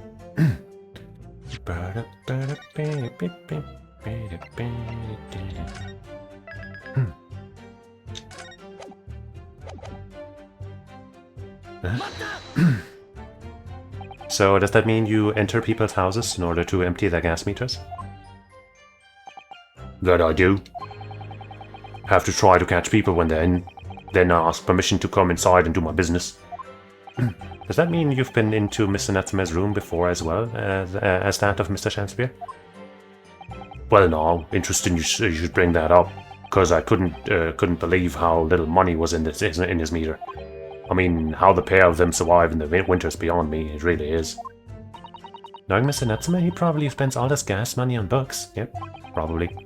And then when he's finished reading them, he probably burns them for warmth. That doesn't sound good. You will kindly reiterate your statement about the gas meters themselves, Mr. Meterman. Oh, Meterman, actually. Sorry, I had that wrong the entire time. Meterman, then. Not much to say, really, but as you wish. Altamont gas meters accept threepenny bits. Right, yeah, that's on you.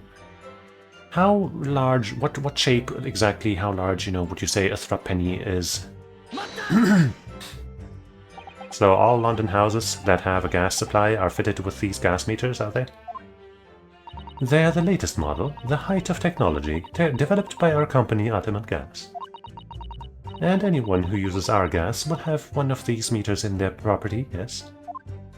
So if a 3-pence coin gives 2 hours of gas, most people would use about 3 coins in a night. A bit more than that, usually, if they have both gas lights and gas stove that is. Thinking about it, Soseki-san doesn't have a fireplace in that room of his study. Some people still choose to use candles, of course, and only have gas for heating. Ah yes, I do remember seeing candles in Mr. Natsume's room, actually. And how does the money in the meter get back to you at the gas company?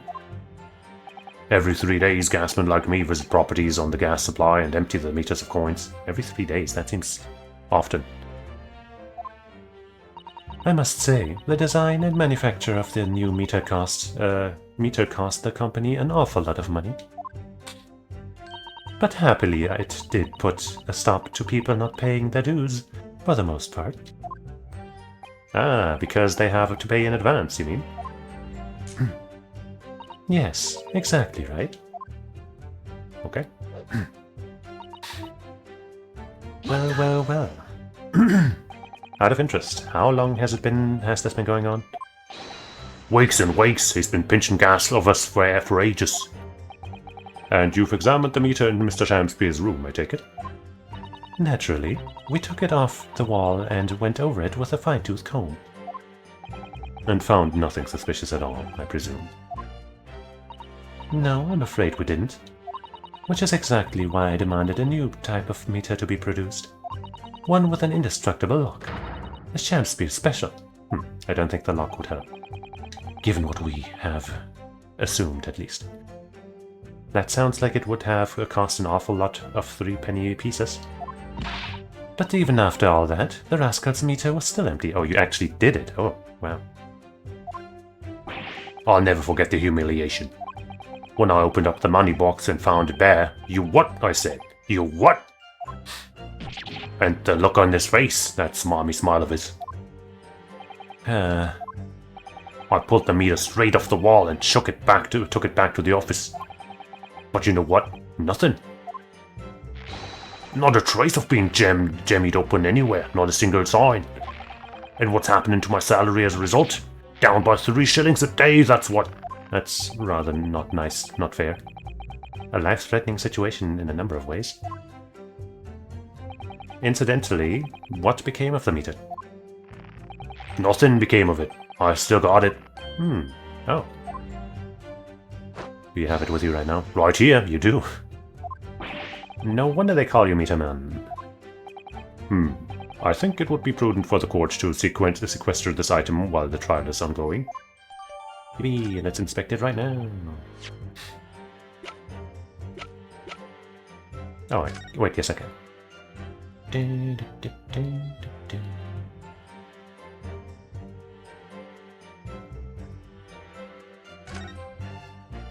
There does appear to be a bit of wax thing there. Is that always there? That's a very sturdy looking padlock, isn't it?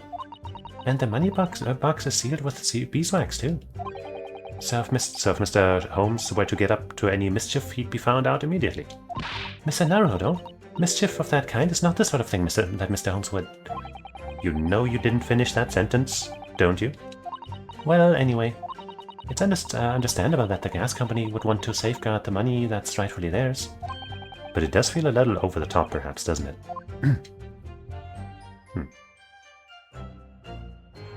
That's the only part we can examine? Oh.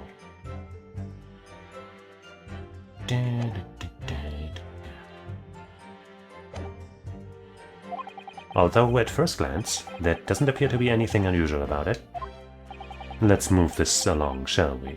Continue with your testimony. Though I would say it was such an it has as much value as the contents of that meter. Oof. This meter doesn't. The only key. There's only one key for all of your meters. Well, in truth, there's another key in the company vault at our main office. But even if someone had somehow managed to get a hold of a key, we'd know if the coin box had been opened. Oh? How? I came up with a rather clever way to expose any little shenanigans as it happens. The beeswax. Would you care to explain? Well now, in order to empty a meter, you have to unlock the padlock and remove the cover. But when I close the cover again, I stick a little beeswax seal on it, you see. A seal? Like the sort of thing you'd put on an envelope, you mean? Something like that, yes. Basically, you can't remove the cover again without breaking the seal. Now, in the case of Mr. Shakespeare's meter, there were no coins inside at all, as I said. But the seal hadn't been broken either. So that would mean Mr. Shakespeare somehow managed to steal coins from inside the meter without opening it? Dumbfound look. It would seem so, but that would be impossible. Yeah, because there was nothing to steal. Somehow he's using all the flaming gas he wants without paying a penny. If that's not thieving, what is? How do we know that he's been using gas, though? Well, they would know. Well, now, since I started investigating this bloke, I've been into his room more than a few times. And on every single occasion, his lamps have been blazing and his stove pounding. It's the middle of winter, and he still turns to me, sweat dripping down his cheeks, and says, "Get thee to a nunnery." Hamlet indeed. Ah, I couldn't wring the bloke's neck. I get all hot under the collar, but still, I could wring, rather. Every time I open that flaming meter, it's empty. He's robbing me of my salary too. What's wrong with the world there? Where's the justice? But how can Mr. Shamsby possibly be stealing the money? I don't understand. Yes, we do. The simple explanation is right before your eyes. What? A toast to you eventually realizing that the gas man could be an accomplice. Nuh-uh. You what? Good lord, eminently plausible indeed. But if that were the case, then his statement also would be, you know, unreliable. Well, what do you have to say for yourself? Oh, please, Lady Queenbee, I'm a faithful worker. And besides, if the money us gasmen collect doesn't tally with how much gas has been used, you doc I'll pay by the same amount. So you'd be stealing money only to have the same amount taken from your wages? Clearly that makes no sense. Perhaps it's a case of losing the battle to win the war? No, I'm not gonna stir up that hornet's nest. If I were stealing from the company, I'd be finished. It would seem there is no evidence to support the claims of thievery made against the victim, because Mr. William Shamspeare is innocent. Why would you be so sure of that, huh? Pray, are you so taken with his Shakespearean play act? Are you into that, Zeeks? Is that what you like? Pray forgive me if that shatters some illusions my learned Nipponese friend was clearly under. Zeeks is so stupid. I certainly didn't expect to uncover another crime that looks like it's been taking place in the very same room. According to the testimony, it's only the meter in Mr. Shamspeare's room that's under suspicion. It does seem as though perhaps it has nothing to do with the incident involving Mr. Natsume. I know, it does seem that way. But the fact is, since I've been practicing law in England, I feel like I've encountered this at least once already. Cases that are interlinked. Oh. It might seem that two cases have nothing to do with one another at first, but in fact they're intimately connected. Yes, we have experienced that before, haven't we? I wonder if this is another instance? Perhaps, but we can't be sure of that yet. If the Altamont Gas Company has been investigating Mr. Shamspeare so earnestly, there must be something to it. But then how has he been managing to steal the gas? I know how, I just don't know where to present it yet. 2 hours. Whoops, I meant to read that again. Didn't have a single coin.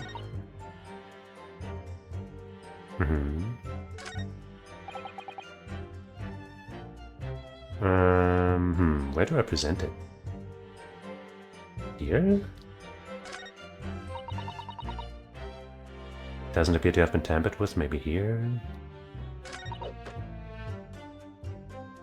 Could be here too.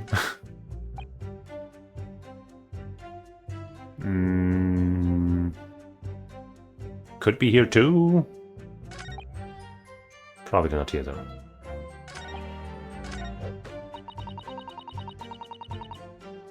I feel like this maybe. Like I'm pretty sure I have the right idea. But I'm unsure where to present, and I'm also unsure which of them to present, because it could be this or this, because this shows the puddle. But I guess this is maybe more, you know, more clear. Does this even say it's one of two that we found here? Okay, it didn't. This doesn't actually say anything about the coin shape that we found. Maybe if I investigate it again. Oh, it's gone. I think that is actually important. Oh, what is it, Mr. Naruto? This bar of soap. When you first found it, I could have sworn there was some sort of round disc in this depression, just here, a reddish one. Was that maybe the tea? Did he freeze tea? Yes, you're right. I remember it too. But now the depression is completely empty. Where could the disc have gone?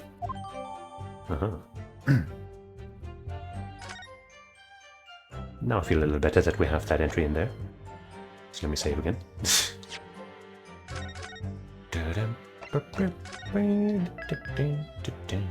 Seems a little obscure though. If you don't happen to check again just because, you know, you have that instinct, I guess, then you might just not find that, because why would you check it again otherwise, right? Anyway. Let's hope this is the right one. Nope.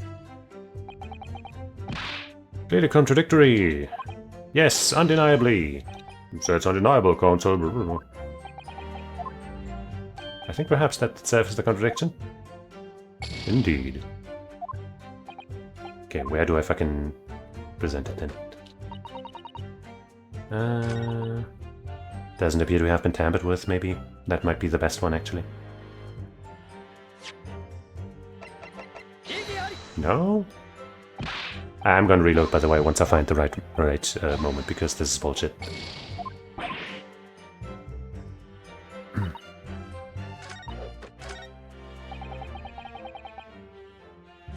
Maybe here. No? Maybe I gotta repress an old point or something?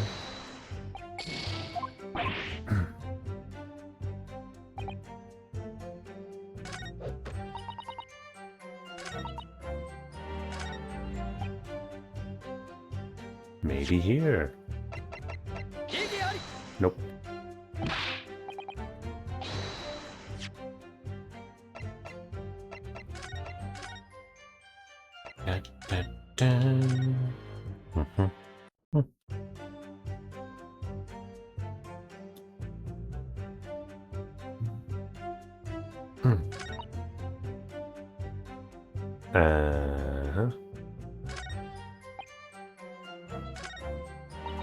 I guess now I'll try presenting the photo instead. Nope.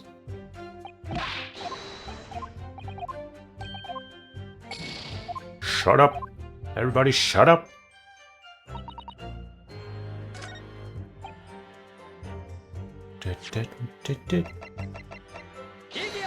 Nope.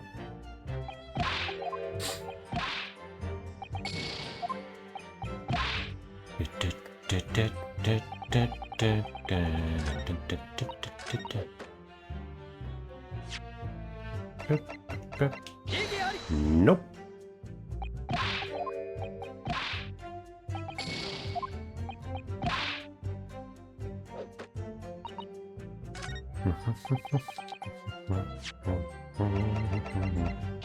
Nope. Okay, well that's lame. I guess I'm jumping ahead of the game here. But I've already pressed everything, I'm pretty sure. So what else could the game want me to do? I checked this, there was nothing else to check. Oh, wait. I didn't notice this. Why? Oh, what's... Have you spotted something, Mr. Naruto? Just here, there's a little hole, do you see? Goodness, you're right. I wouldn't have noticed. How did I not notice? I looked at the bottom before, I'm pretty sure. It's not a very neat hole, is it? Not professionally made, I'd say. So, you think it might have been opened up by Mr. Chancebeard? Possibly. It seems that people at Altamont Gas must have missed it. Well, it certainly seems to go all the way through to the inside. Yes, but there's no way a coin could fit through there. That's true, but even so, it seems more than a little suspicious. Now, okay, now I know what to present where.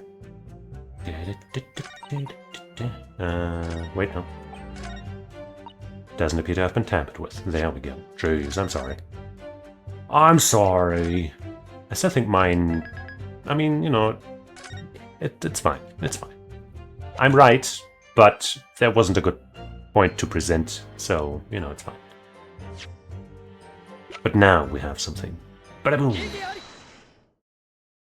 Lady Altamont, I'm afraid to say that this meter clearly does show signs of having been tampered with. What?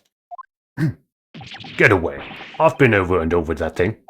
I'm telling you, there's nothing wrong with it. In that case, what do you have to say about the small hole that's been made at the base of the coin box? Hole? What? You're right. You're quite right. There is a hole, little hole there. The meters aren't supposed to have that. None of the others do. Yeah, it looks very unintentional. In other words, we can assume that Mr. Chancebeard secretly opened up this hole himself. Yes, I wouldn't be surprised at all surprised, but why?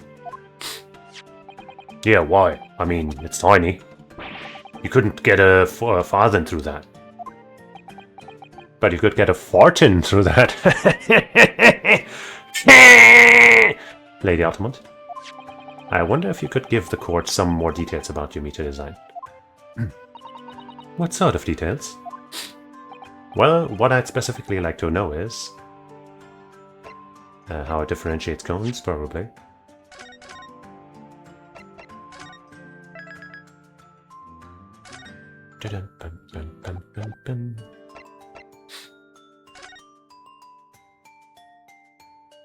How does the meter tell the difference between different coins? What do you mean? Well, for example, if someone were to put in a 1 penny coin, that wouldn't work, presumably, would it? No, of course not. So, well, how does the meter know that the coin that's been fed is a threepenny bit? Ah, I see what you're getting at now. The meter tells coins apart by their shape and size, which includes their thickness. Threepenny bit is about 3/4 of an inch in diameter. You see, other coins just won't fit. Ah, I see. It's clearly been very well thought out. Luckily, that technology has advanced a lot. So frozen flat bits won't be counted anymore. At least I think so. The witness will amend her former testimony with that information in case it is pertinent. As you wish, my lord. Meter is designed for coins the exact diameter and thickness of a threepenny bit. Nothing else will fit. And now maybe we present the soap.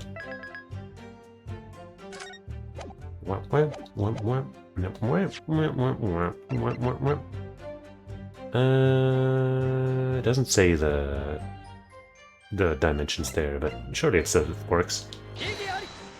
What? How does that not? Come on, fuck you. Fuck you. What, do I have to check it again? Whoops, damn it. Huh?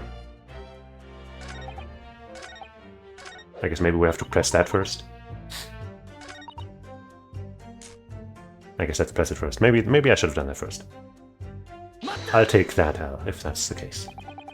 But conversely then, it would seem that anything matching a 3 pence coin exactly in terms of diameter and thickness could equally well be used. Would that be true? Well, yes, in a way. The weight comes into it to a certain extent as well. We've thought of that though anyway. If I find any fake coins inside the coin box when I empty the meter, the contract says the customer has to pay 100 times the amount they diddled as a fine. We live for moments like that, us gasmen do. Live for them. It would seem the gas company has thought of everything. Not quite. Whoa, hurrah for gas, hurrah for cash, Altamont all the way! That's quite enough of that. Remind me, how big are the threepenny bits? About 3/4 of an inch across. What do you think, Mr. Naruto? Is this 2 centimeters measurement significant? Or perhaps there's some other secret aspects of the meter's construction that we should be focusing on? Yes, you might be right. Perhaps I should try a different attack here? Like asking about whether the meter can be dismantled, for example? I don't think we care, but maybe we need to before? No, let's leave it for now.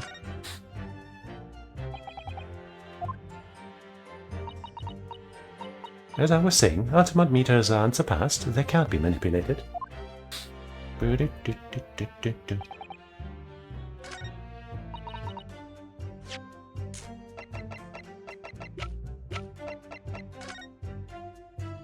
Oh, come on. I have to...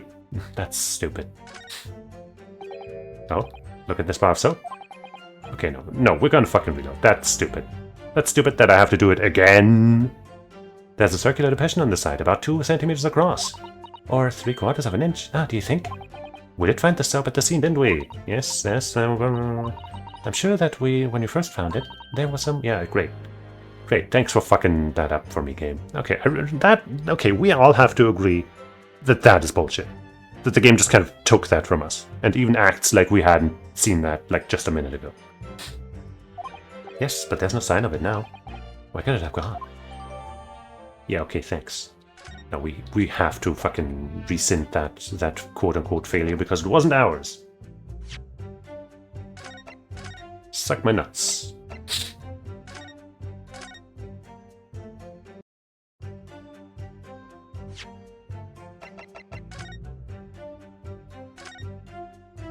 Oh, wow, watch 3. Wow, what a coincidence. Wow, that's crazy.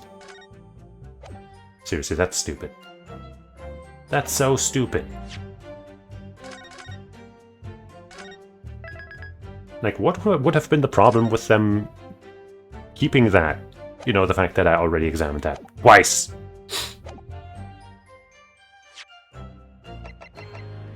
Jeez. Let me just confirm something here. If the diameter and thickness were to be correct, the meter would accept any object as if it were a threepenny bit. Is that correct? Yes, that is correct. Well, by something of a coincidence, while we were investigating in Mr. Shamspeare's room, we found a particular item that matches the dimensions perfectly. Something of the same size as a threepenny bit. What was it? The item in question is this. What? Why have you been inhaling gas? That's a bar of soap. It certainly looks nothing like a threepenny bit, I must say. It looks like I'm going to have to point out exactly what I mean here. Okay, sure, yeah, let's look at it again. What's so important about the soap is this part here. How many times have I had to point that out by now? You have to turn over the soap to see what I mean. Ah. Are you referring to that round depression in the middle of the soap there? That's right. A depression that's approximately 3/4 of an inch in diameter. Or in other words, almost exactly the same size as a threepenny bit. Get away! Does anyone here present have in their possessions a threepenny bit? Quickly now, hand over your coins, ladies and gentlemen. Coins? I think we only need one. It sounds rather like a highway robbery, doesn't it? It sure does. Hands in the air and hand over the money. Thanks to a kind member of the public in the gallery, I have here a threepenny bit. 1918? 1913? 1910? Now, to see if it fits. It fits beautiful. My word, it couldn't be more snug. Take that out of context. Yes, as I suspected. This, without a doubt, is a vital clue to explain how the Ultimate Gas Company is being defrauded. Well, I don't believe it. Well, that dresses even more bee-like from behind. So, your assertion amounts to what? That some inferior bar of soap has a tentative connection to the theft of gas? Yes. That the depression in the soap was clearly made by a threepenny bit. I must concur, at least, that pushing a coin with some force into a poor quality bar of soap, such as this, is a remarkably simple way of replicating the coin's shape. And then you could use, well, some melted wax or something to pour into the mold. That could make fake coins in no time. Yeah, but that would be found out. So instead, this brings all the pieces of the puzzle together. It's the method Mr. Shamspeare has been using to steal the gas. That's the missing link. And now, if I follow the chain of thought, it's going to bring me up to the next explanation for what happened that nobody's considered yet. But this is all nonsense. If the man had been making fake coins, my worker here would have found them when he emptied the meter. Why true, Lady Altamont. In the absence of some black magic that could make them disappear. I see, that's what we're dealing with, is it? There's no one form of black magic that could cause this fake coin to disappear into thin air, yes. Exactly. And the meter here gives it away. What on earth? There are remnants of the magical method used visible on the gas meter taken from the victim's room. If that is your assertion, Counsel, the defense will identify these remnants for the court at once. Beep, beep, beep. Where on the meter can the remnants of the method used to make the fake coins disappear be seen? I don't know. Maybe right here? Maybe? Come on, move a little bit. Come on, I want it right in the center. Right in the center. I want it right in there. Fine. Okay, that's gonna work. That's fine. We found this bar of soap at the scene of the crime, just outside the victim's window. Outside? Yes, outside, where you yourself, Mr. Meterman, were loitering in the freezing winter air. That's where we found this soap. Ah, I get it. Do you? That's right. The answer, of course, is ice. Did you say ice? Mr. Shakespeare has been leaving soaps like this outside his window each evening, filled with water. After a night outside in the bitter cold, the water is completely frozen solid the next morning.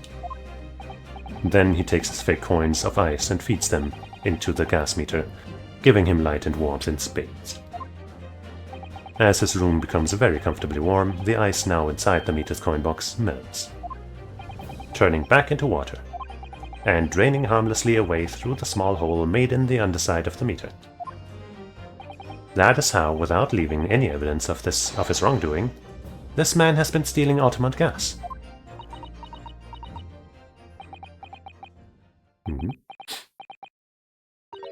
Just like that, so simply. Is he trying to make us look like idiots? He's been fooling us all with some bars of soap and some water. Or tea. That's right, madam. I don't believe it. It can't be true. Do you have any idea how much money we spent to develop that new meter? And now you have the audacity to suggest that a bit of soap and some water can render it totally useless. Well, just, every time you see somebody with a hole in their meter, you make them pay. Bada boom. I'm fairly sure I didn't design it. Evidence? Sorry? I want evidence. If you're going to stand there and tell me our meters are rubbish, I want to see proof. I didn't say they're rubbish. She's very good at enforcing accountability, isn't she?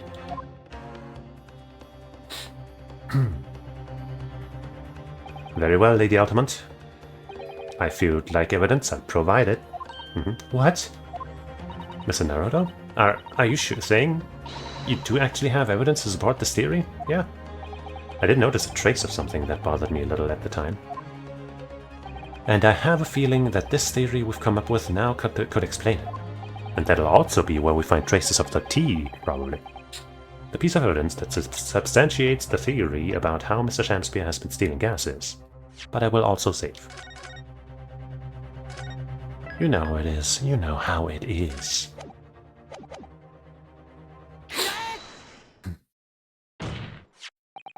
This is a photograph of the scene at the point when the victim was discovered, taken by Inspector Gregson. And it clearly shows the remnants of the crime carried out by Mr. Shakespeare. What remnants?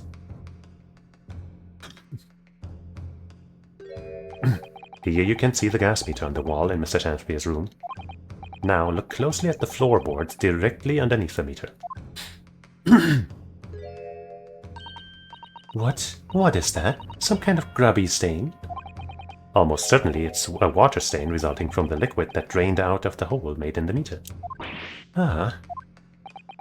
If one coin gives around 2 hours of gas usage, and the occupant was heating this room in all of his waking hours, we can imagine he would have used around 10 of his fake coins each day. The melting ice inside the meter's coin box would have been dripping out almost constantly, leaving a stain on the floor. This is awful. And there's further evidence too. Mr. Shakespeare is slumped over his table, apparently having consumed strychnine. And right there next to him is a bar of soap, broken in half. Yes, you're right. It would appear to me then, Counsel, that the man was eating the soap, was he? Definitely. Pardon me for disagreeing with your lordship, but certainly not. He didn't beat around the bush there, did he? In truth, Mr. Shakespeare was found with a fork in his hand. A meal of soap is sounding increasingly. Do you mean to say he was using that fork too? Yes. To extract a frozen coin from the bar of soap. Ah. But the bar broke in half.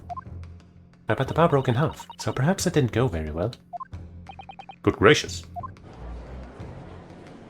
Well, you know, you don't want to break the coin, so you gotta break the soap instead. Oh my god, I just came back from the infirmary. They said I'd be okay as long as I avoid further trauma, but now I got hit again. How does this keep happening? Why do I keep sitting at this very spot?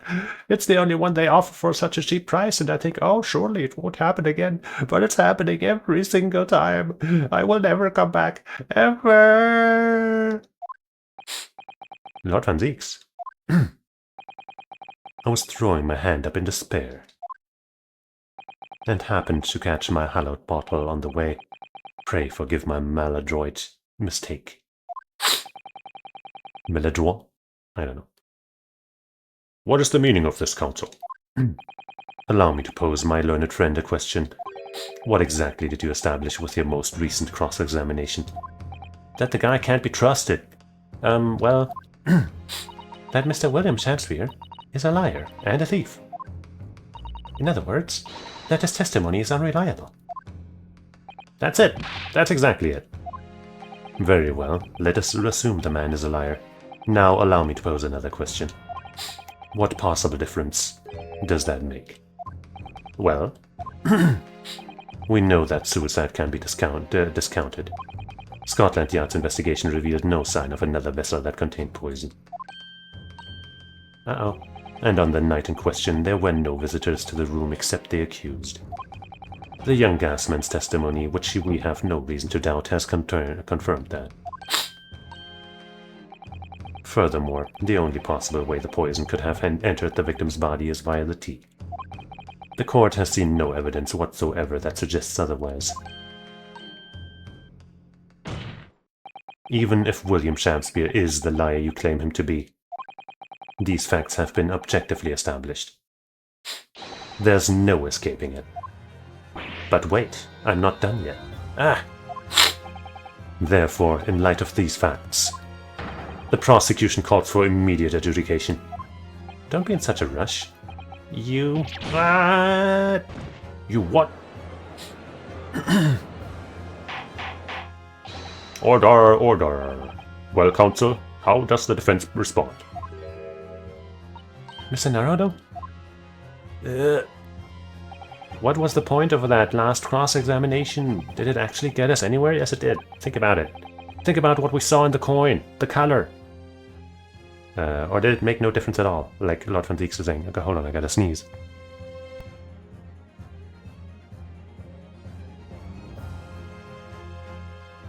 Here.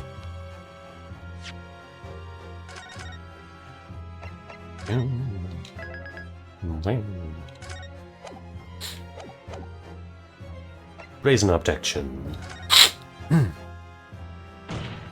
No, this isn't over. The defense will not rest. What? But counsel, you've successfully explained everything.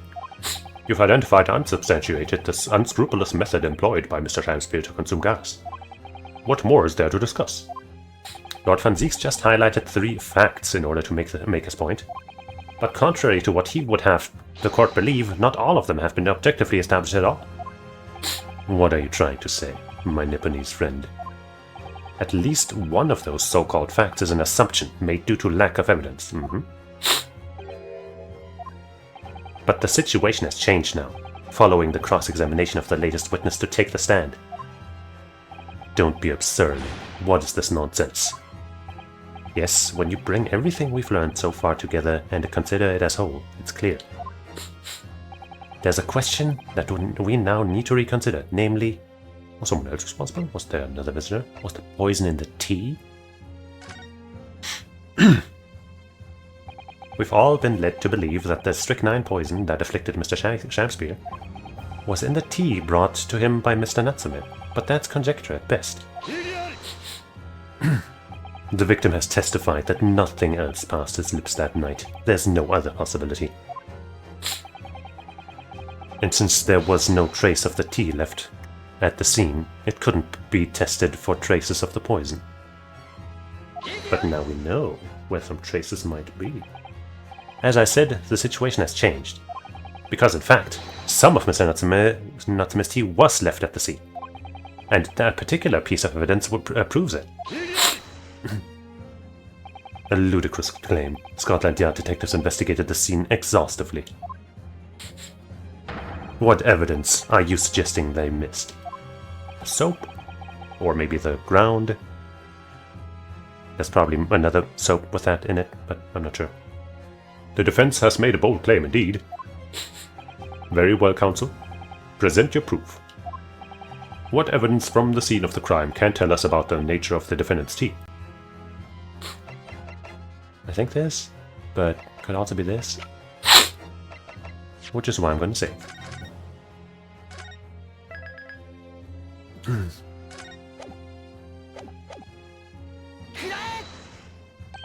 Good gracious. That soap again. The same bar that the victim used to fashion his coins of ice? Yes, that's right, my lord. It's just come back to me. Something about when we first found this bar of soap at the scene yesterday. It's more bars of soap. Soap, no. I'm quite certain that when we originally stumbled upon the bars of soap, there was actually a frozen coin in each bar. So you discovered the gas thieves' coin factory. Fascinating. In a way, yes, but there's more. The coins we found in the soap at the time weren't normalized. Yeah, they were, Ice 9, what was it? 7 Ice, Ice 9? You know the one. There was something strange about them, you mean? Exactly. Something very obviously strange. They were red. The ice was red. No, you mean... That's right. It's obvious to me now. The fake coins in the soap were made from frozen tea. What? I would remind the court of a statement made by Mr. Natsume earlier in this trial. That evening, yes, I did take some freshly brewed tea with me when I visited Mr. Shakespeare's room as a gift. The water was frozen. And he will never touch tea again.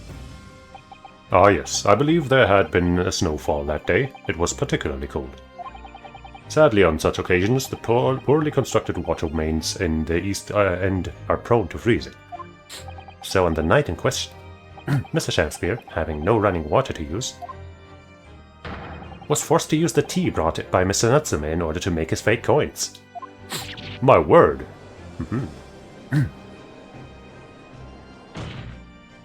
There were 2 bars of soap on the window ledge when my judicial assistant and I investigated the scene. That's right, and we only borrowed one of them.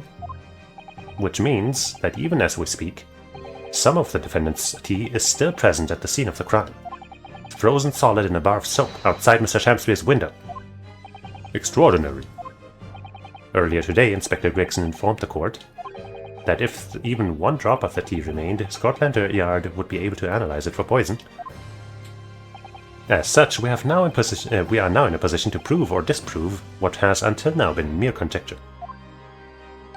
By finding out for sure whether or not Mr. Natsume's tea actually contains strychnine at all. Ah, you smug Nipponese. My lord, we cannot do the defendant the injustice of passing judgment now. The police should be dispatched to recover the remaining bar of soap from the scene at once. And also, how did they not find that? Come on. And the defense requests a thorough analysis of the frozen tea embedded within it, to determine whether or not it contains any poison.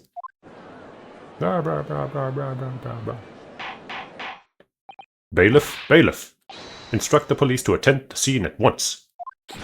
Yes, my lord. Understood. How intriguing.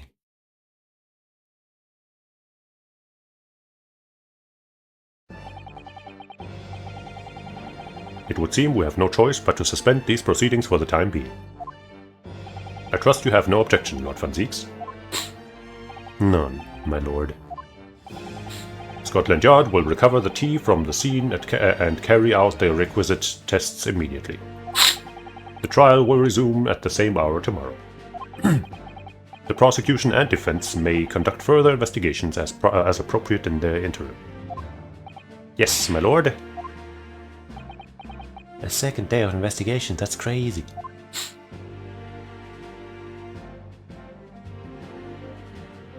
Well, we managed to scrape through there somehow. Thank you, counsels. Court is adjourned until tomorrow.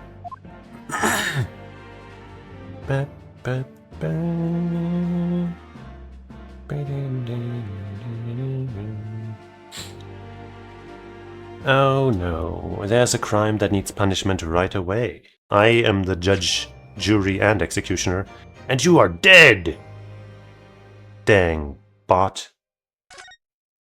And report.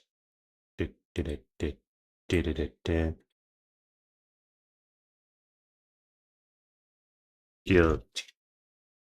Next. Submit report. Done. You know, I feel like maybe one day, like Fiber or somebody else who comes by sometimes will just post, you know, best viewers or something into the chat as a joke, and I won't even look at the name and ban them. Wouldn't that be funny?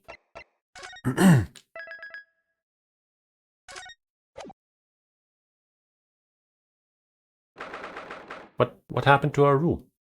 What the hell? Phew, we made it back in one piece. Just to be perfectly honest, I thought we were finished there for a while. Oh, I know. What a lot of close shaves. There are so many carriages on the streets of London. You were very nearly flattened several times. Wow. Oh, no, I didn't mean that. Yes, I know. It was a marvelous defense, Naruto-san. It really was. I was in awe of you. Oh, thank you. And now that your fervent exploits have won us some more precious investigation time, let's see if we can't find some new clues for the court tomorrow. Maybe at this point we hadn't put up everything yet. I guess we had just gotten the room. Yes, let's do that. Is everything alright? I suppose. I still can't quite believe it. That's all. That I'm here in England, working as a lawyer, I mean. In the Old Bailey, no less. The truth is, it shouldn't be me, should it? It should be him standing in my shoes. It should be Kazuma. It was Kazuma-sama's wish that you follow him to Great Britain and work alongside him. Yes, I mean, I never had the chance to ask him exactly why, but he clearly had a plan. I wouldn't be here today if it wasn't for him. And you're doing wonderfully, Naruto-san. I've no doubt that Kazuma-sama would say exactly the same if he were here with us. Thank you, Susato-san. Thank you.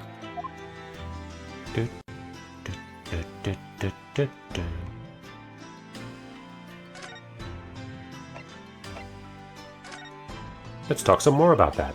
Kazuma Asogi, the best friend I ever had. And a lawyer with such promise. He really saved my bacon in that horrible incident just before we left Japan. I can still picture him now, looking so fierce and determined in court. And then, after the trial, that crazy idea he came up with. As a stowaway? Yes, you can fit inside my trunk if you curl up small enough, I'm sure. No one will know. Yeah, nobody ever knew. Kazuma, won't you tell me why? Why go to these lengths so that I can accompany you to Great Britain? Well, it's been on my mind ever since we got through that trial. That you really ought to go into law, be a defense lawyer. You've got a natural talent for it, believe me. I guarantee it. But I've never even thought about becoming a lawyer. Well, I can't force you, obviously. You'll have to decide for yourself. But anyway, London is the cultural capital of the world, the city at the forefront of everything. It can't hurt for you to see it with your own eyes. No, that's true. I suppose, though, if you were to become a lawyer, then one day... One day what? Oh, no. Never mind. Maybe he wanted to be a prosecutor so that they could attack from both sides. But then he died.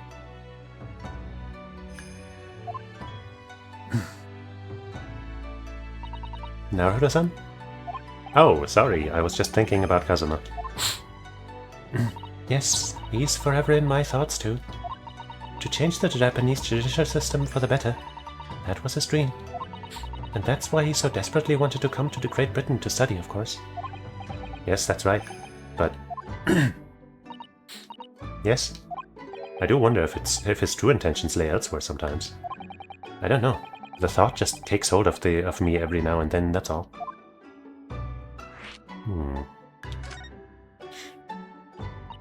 Naruto-san? What do you mean by Kazuma-sama's true intentions? Oops. I mean this. His katana? I never expected to inherit this sword after Kazuma passed away, of course. No, I know. It was because I asked you to take it. When I have it at my side in court, I feel as though it gives me courage. Yes, don't let Van Zieks hear it, otherwise he'll steal it, and then you won't have any courage anymore. Actually, the night before he died, he told me a little about the sword. Karuma. Karuma? That's right. It's a prized sword that's been passed down through generations of the Asogi clan.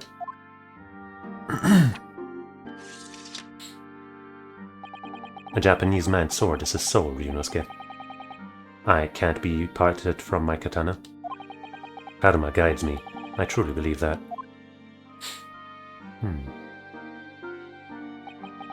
So its name compels its wielder to slice evil in two? Not that you would need much compelling. And on that subject, there's something very important that I have to do in Great Britain. Something you have to do? Yes, I'm pretty sure we heard this exact scene in the previous game, but, you know. I'd appreciate you seeing it through with me. Of course, I will. Whatever it is, I'll see it through to the end with you. Without even questioning what it is. I knew you wouldn't let me down. What did you mean by something very important that I have to do? I had hoped that the answer to that question would become apparent when we arrived here, but as yet, I've not found a single clue. I see.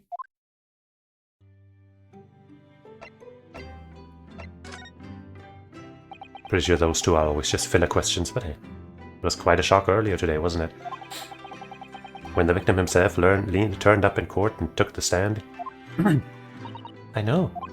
Not only that, but then finding out that he is actually a bare-faced gas thief as well. Yes, that was certainly a surprise to us all. For a while, it seemed as though everyone had quite forgotten about Soseki-san poisoning the tea. Careful of your phrasing, Suzuro-san. He didn't poison anything. There's more to this, Mr. Shamspear, than we yet know, we're sure of it.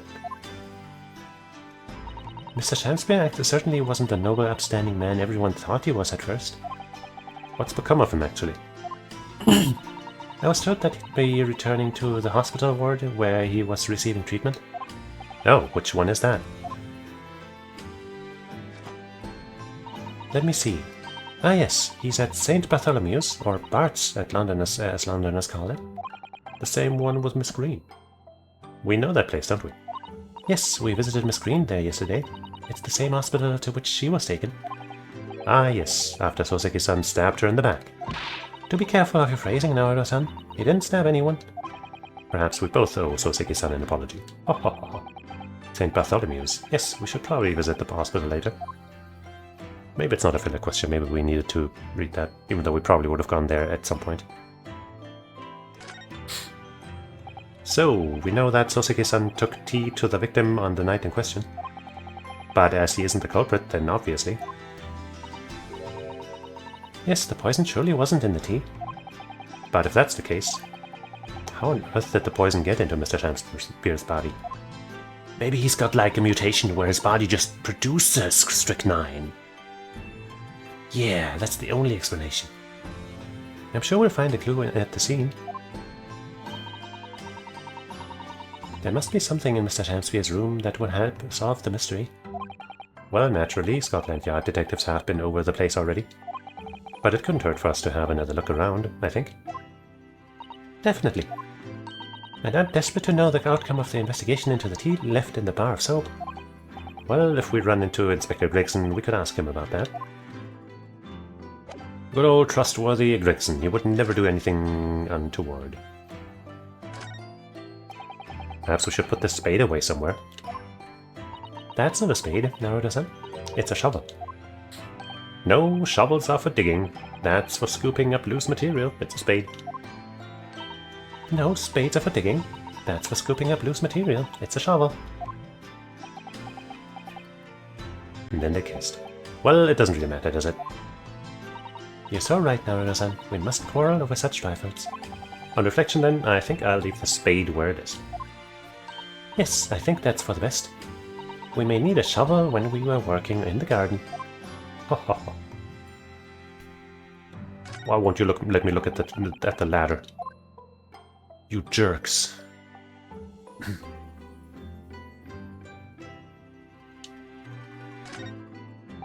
I heard that there's another room behind that door. Yes, it's my bedroom, Naruto-san, as you well know. Shall I help you unpack your things? That's very kind, but no thank you. Your luggage looks very heavy. Are you sure I can't help you move it? That's very kind, but really, no thank you. A young maiden's private chamber is a place of bittersweet secrets, you know? The only secret I have is the 5 yen banknote hidden on the backside of my Dharma doll. Now we know where to find some money in case of emergency. These tanks are for keeping sea creatures. They're called aquariums, and they are in all the rage in London at one time, apparently. Were all the rage. Yes, the English are so clever, coming up with the idea of having ocean life on display in the home. And it means you always have an emergency midnight feast on hand too. I'm not sure that's really the idea. Well, you know, in case of emergency, I suppose.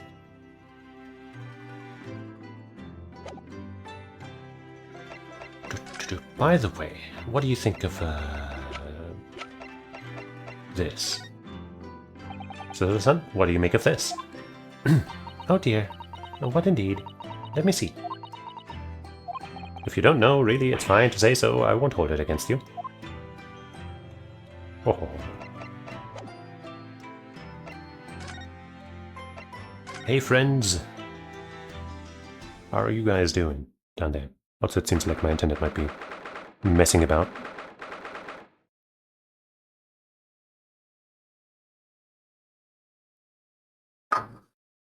And it seems like my drink is empty.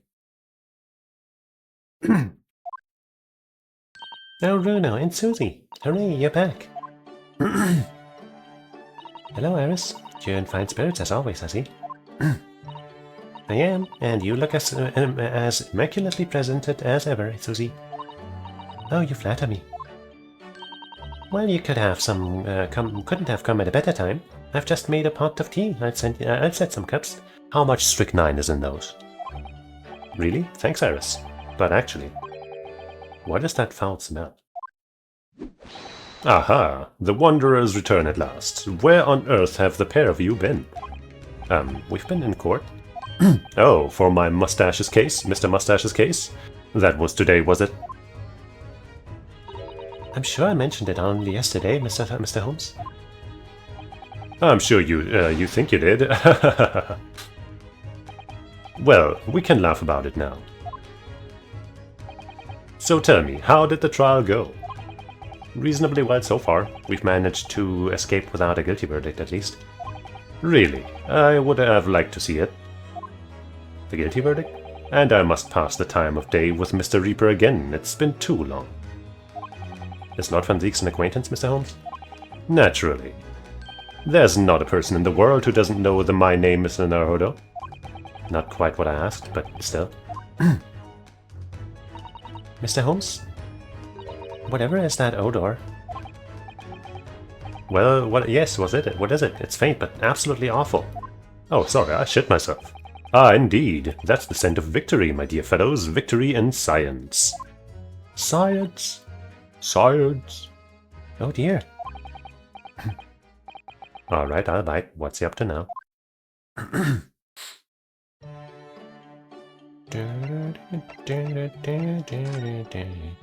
Can I talk to Iris? Yes, I can. Iris? That's incredible concentration, that is. I find it quite remarkable how she can focus on so many different things at once. Perhaps I should try drinking more herbal tea. The blend is third from the right. Well, the blend third from the right would be good for you, Runo. Oh, Iris? This girl is destined for great things, I'm sure. She might just be the greatest genius of all time. After me, of course. It always strikes me how pretty and neatly arranged this tea set is. It's my favorite one. In fact, I think it's high time for afternoon tea. Wait here. I'll fetch the special blend that I've prepared for today. Oh, Iris, you do love your tea, don't you? She looks so happy at the prospect. And after you've drunk it, I'll collect some experimental data, if that's alright. Just what is she about to make me drink? Nothing too deadly, probably. Ah yes, this is where you note down ideas, isn't it, Iris? So, what's on the blackboard today? Back up, Bruno. Wait, back up, Bruno? What is this? Oh, I'm just playing around with the ideas for the title of next month's installment. Another idea I had was the barrel coronet. I'm really torn about which one to use. What do you think, Bruno? Anything but Bacca Bruno, obviously. I suppose you're right. I tell you what, I'll surprise you with it. You'll have to wait until next month and see. So many sleepless nights. Oh. That's a charming little white shelf, and full of charming little bottles too. Oh yes, but don't touch any of those. They might explode. Ah, a charming shelf full of charming bottles full of charring ingredients. Haha. You know, Charlotte mistakenly drank from one of them the other day. What? And how? I think he was lucky though. He hasn't exploded yet. Yet being the major point. Chemistry can be a very hazardous occupation. It's living with Mr. Holmes that's the hazardous occupation, if you ask me. Hazardous to not only others, but himself as well. If I've remembered correctly, this large and imposing lump of iron is called a typewriter. To think that every single one of the adventures of Sherlock Holmes is blossomed from this very machine. Ah, it's such a dreamy thought. I actually had a go at it the other day. The metal bars that move when you hit the keys got all tangled up somehow, and that made Iris angry. I've actually had the pleasure, I guess. We used to have like an old typewriter at home. I don't know where it is now. I'm pretty sure it was already old by the time that I saw it. But yeah, the bars definitely do get tangled up when you just randomly hit them. Naruto? You're ruining my dreamy thoughts. Please don't do that again. Now I've made Susato-san angry as well. He is a bit of an oaf sometimes. That Naruhodo guy. Look at all these mementos of Mr. Holmes's past cases. You know, Miss Susato's eyes still sparkle every time she lays eyes on them. But yours don't, do they, Bruno? Well, I haven't read The Adventures of Sherlock Holmes now, by order of Miss Susato. But the trouble is... Wait, do they have? I have read, okay. I was like, why would she order him not to read them? Having seen the real thing in action, somehow the stories don't quite ring true for me. Well, he does solve the cases, in the end. I suppose so. Perhaps there's more to the great detective than meets the eye.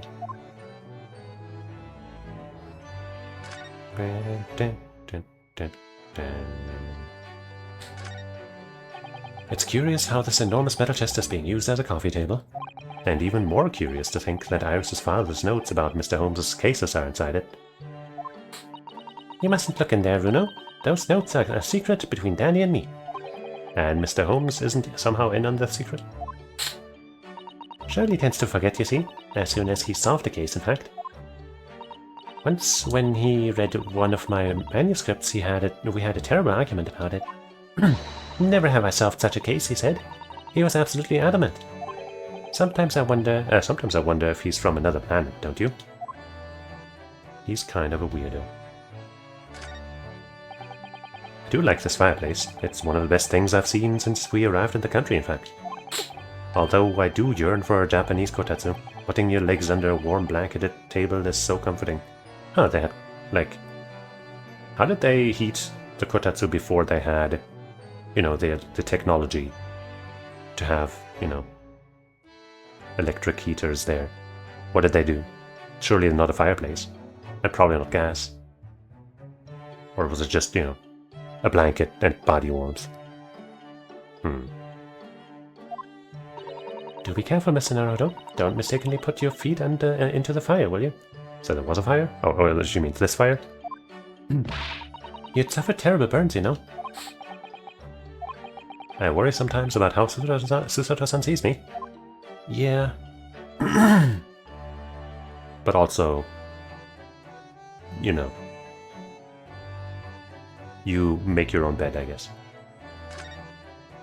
There's all sorts of these shelves, chemistry apparatus, books, papers, and lots of things I've never seen before. It's all heaped up so high I can't help feeling that the whole lot is going to topple at any moment. It looks as though it might topple, and yet it doesn't. The epitome of Mr. Holmes's brilliance. I don't get it. As it happens, I'm quite well practiced when it comes to stacking shelves myself. Just the other day, the shelf in my office finally gave way under the strain, though. It looks as though it might topple, and it does. Yes, the epitome of your disarray. I really don't get it.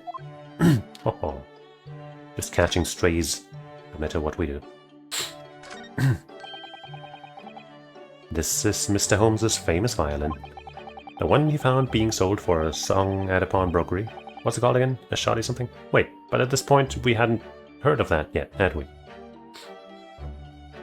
I mean, I guess he might have just told us anyway, but... Oh yes, this wonderful instrument features the Adventures of Sherlock Holmes. It's a world-famous Stradivarius. What? Stradivarius, Mr. Naruto. Stradivor... Are you even trying now? Well, we'll come back to this another time, I think. Damn, Naruto. You won't ever be... I was going to say linguist, but I guess you don't necessarily have to be able to pronounce things to be a linguist. But, fuck you. This enormous machine takes up the entire desk, doesn't it? It's really very imposing. Ah, Shirley's great analytoscope, yes. It can analyze anything at all, you know. But I've never seen anyone actually using it. Well, it's his invention, so I don't know how to operate it. Why don't you get it to analyze your own operation then? Its own operation, I think. Oh, Runo, you're razor sharp today, aren't you? Okay. Was that backhanded, or did she mean it?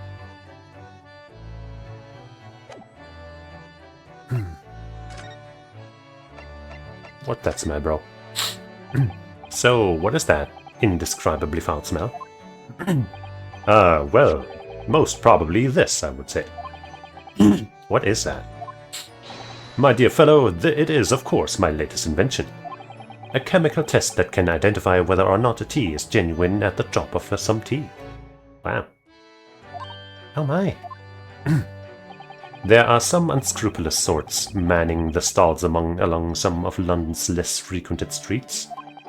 They regularly sell what purports to be high-quality tea, also known as high-quality tea, but it is in fact merely dyed leaves of drab flavor. Well, that's certainly unsavory behavior, also known as unsavour. So when one is presented with what appears to be black tea, one must be careful, Iris. Already, Shirley? I feel like that's going to make the tea undrinkable though, isn't it? Let us add a drop of my chemical to this cup of tea here. Do you see what happens? It turned super black. It turned completely black. And what a foul odor is giving off. Indeed, the blacker the tea becomes, the more foul the odor, the better the tea is. Okay, it would appear that this cup was a particularly fine Darjeeling. That's very ingenious, but what do you do with that black liquid now? Why, dispose of it naturally. Surely you wouldn't like to drink it, would you? There does seem to be a rather obvious problem with your new invention, Mr. Holmes. Well, you don't have to use it on the entire tea, right? You can just take a sample. Hence why this chemical test is merely a test, my dear madame. Right. The point is, we are entering a new era of science. In the world of criminal investigation also. Yes, forensic science. Oh, these are exciting times. I regularly engage in this scientific experimentation alongside my unofficial consulting detective work. The Sherlock Holmes method will be the foundation upon which modern investigative technique is based. Well, I mean, he did apparently invent the blood test in this universe. This little tea indicant was a happy byproduct of my ongoing forensic science research. Forensic science. I suppose I should find out more about that. So, your tea test? Is that an example of forensic science? Indeed it is.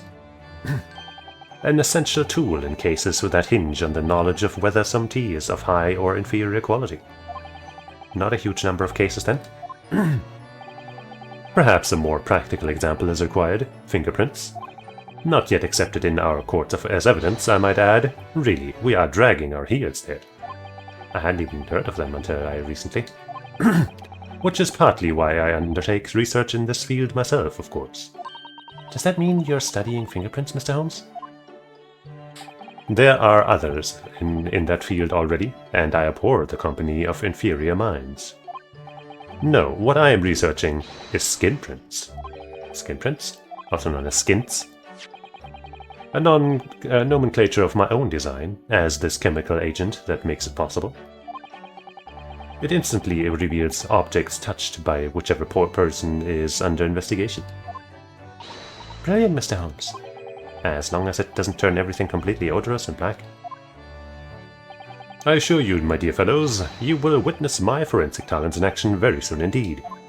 Yeah, in a very important case from the first game. That is yet to take place in this current case.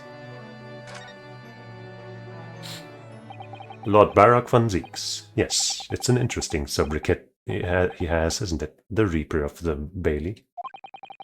Once the legendary prosecutor has fought for someone's conviction, that person is doomed.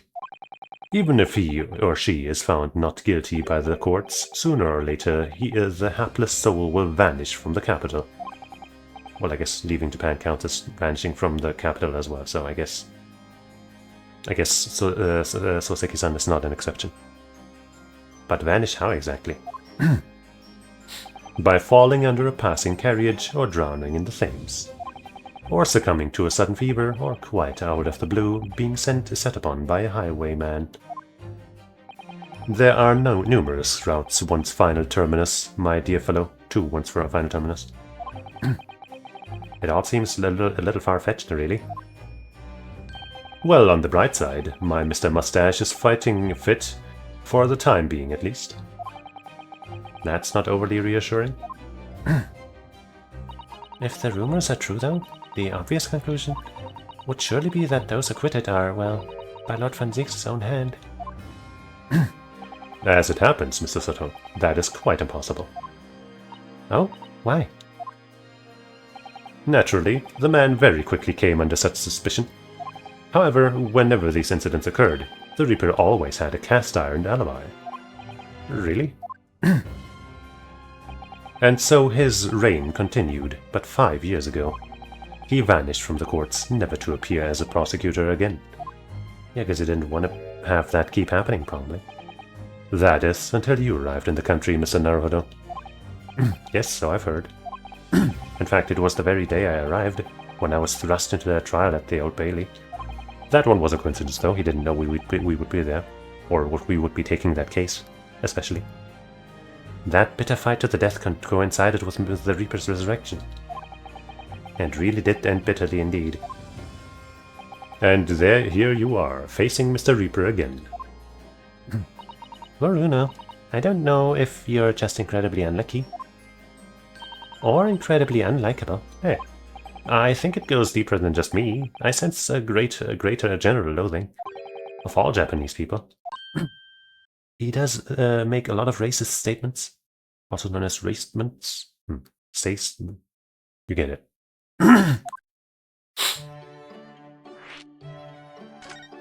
The Japanese. With Mr. Natsume, who I'm currently defending being Japanese as well as Mrs. Sato and myself, I felt it even more keenly in court today. For some reason, Lord Van Ziek seems to have an inherent disdain of the Japanese. Indeed. It is an interesting observation. Do you know something about it? Do you, Mr. Holmes?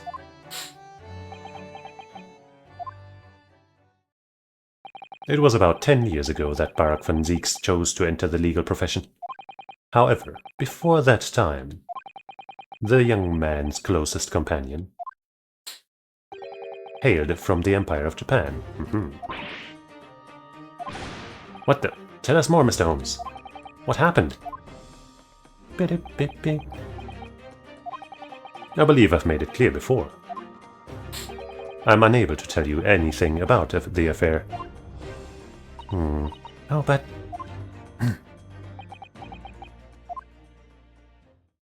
The veil will be lifted on the events of the past in due course, I have no doubt. For now, however, also known as Nowever, it is Mr. Mustache who is most deserving of your attention, I believe. Fair point, I guess. Well, I think we should go back to the scene and see if we can uncover any new clues. That's the spirit, Bruno. See you later. Yes, until later. No, Mr. Holmes. We were thinking you'd come with us. You were? Yes, of course. You said so just a moment ago. You said we'd witness your forensic talents in action. Ah, yes, I do recall saying something along those lines. But you go on ahead. I shall be there to follow you later, in all likelihood. Probably. Maybe. Well, I might. Your commitment astounds me. Oh, thank you, Mr. Holmes. We eagerly await your arrival. Bye-bye, Bruno. Bye, Susie.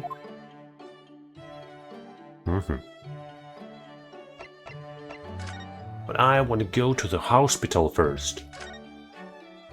And not because it was next in the list, but because I was going to do that.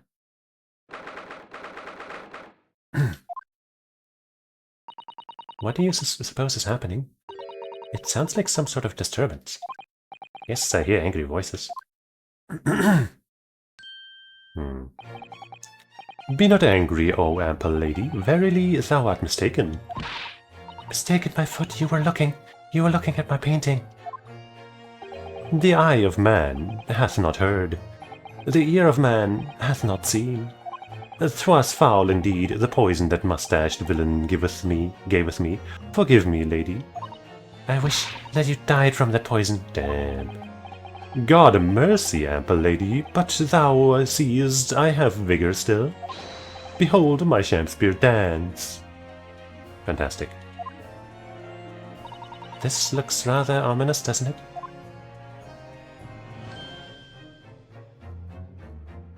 Ah, lo, 'tis the lawyer from the land whence riseth the sun. How now? What are you doing here, Mr. Shakespeare? Marry, I do believe I am returned unto another ward. He was looking, that's what he was doing, looking at my terrible work. It's probably not terrible. Eastern fellow, so dark clad. Faith, thy work in court this morning was wonderful. I do applaud thee. Oh, well, thank you, even though we, found you guilty of a crime. But that doesn't mean things will go so wonderfully for you tomorrow, does it? He's got some strength. Or that thing is just made out of like Play-Doh. A non-exeunt? Exeunt? I don't know.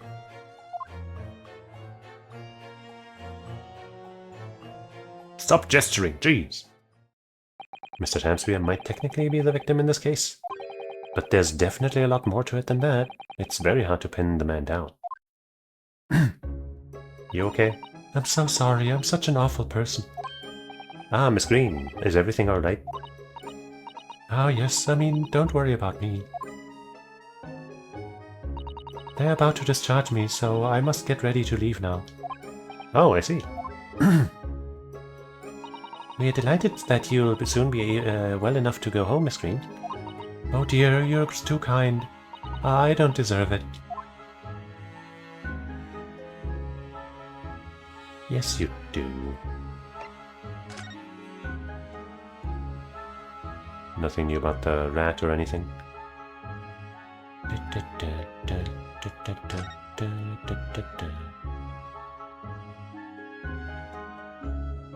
Alright.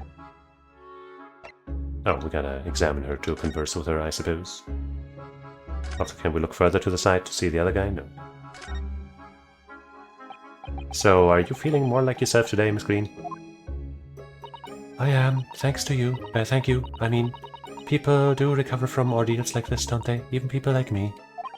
Well, yes, it really was an ordeal, wasn't it? As far as I was concerned, I was just walking along in the snow one evening, minding my own business.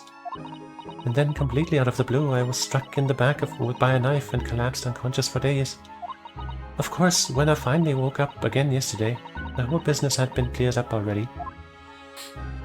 What a terrible week! It's been for you. Oh no, I'm sure I'm very lucky, really. I look back on this fondly. Will you? Really? Anyway, I must be getting my things together now, so I'm ready to be discharged. Oh yes, of course. Sorry to take up your time when you are obviously busy.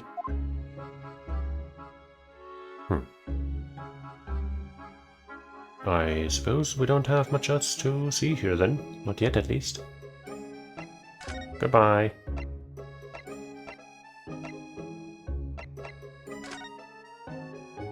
No, we first gotta go to the street and then we go inside.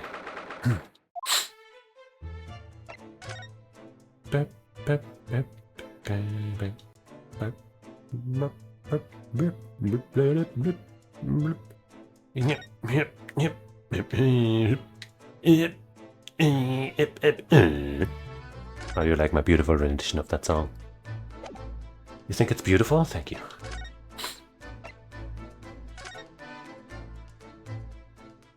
I should read the little text that Susato-san says. Why am I not doing that? That's fucking disrespectful. Oh, hello again, Inspector Gregson. What are you doing here? Well, we were hoping to have another look around, actually. The lawyer representing the defendant has a right to examine the scene, as I'm sure you're aware. Yeah, I know the score. Oh, yes, one other thing. The soap on the ledge outside the window, did you find it? With the tea in it? Yeah, we found it alright.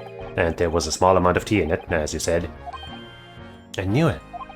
It's with the identification section at the yard now. They're looking into it. The results should be available later today. That's wonderful news. Unless they find poison in there. Strychnine, to be strictly right.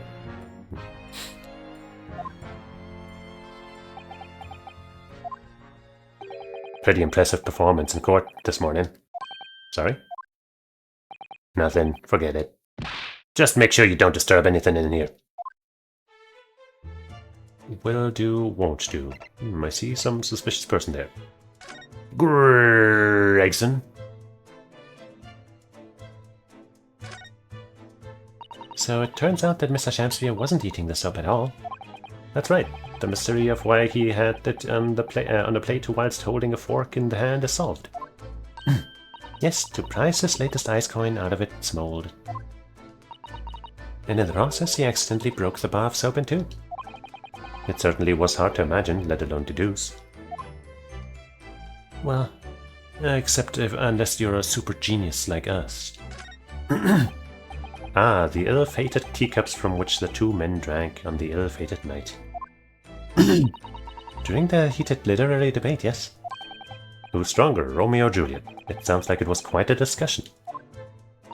Now I think of it, I'm sure that the two lovers in the play ended their lives with poison. That's fiction, Mr. Sato. Let's hope it stays that way.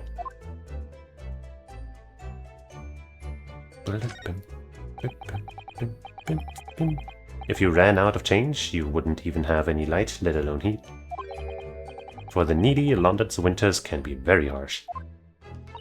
That's true, but if you think about it, even the wealthy would find themselves freezing if they ran out of small change. London's winters can be very harsh for the forgetful too, then. Frankly, I'm starting to wonder if Susato-san and I are going to make it to spring. Oh, that's true. We don't even have a meter at Baker Street, let alone a gas stove. What? Look how dark the stain on the floor is underneath the meter there. Yes, from all the water dripping out after the ice coins melted, as you established in court this morning.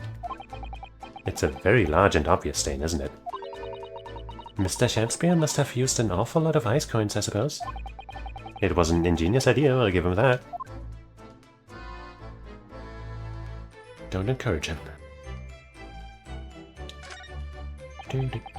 This is a gas wall light, isn't it? It must be connected to a gas pipe in the wall. Gas lights? A gas stove? London really is a city of gas.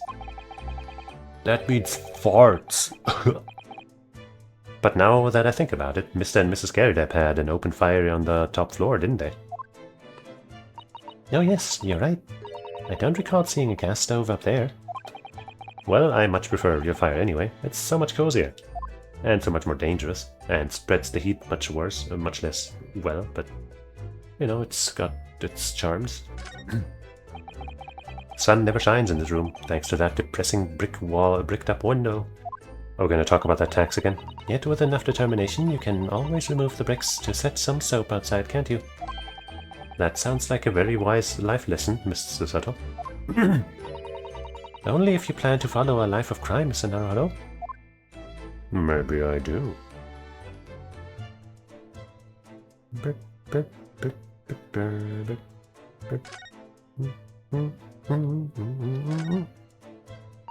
This is some sort of makeshift stage, I think, isn't it?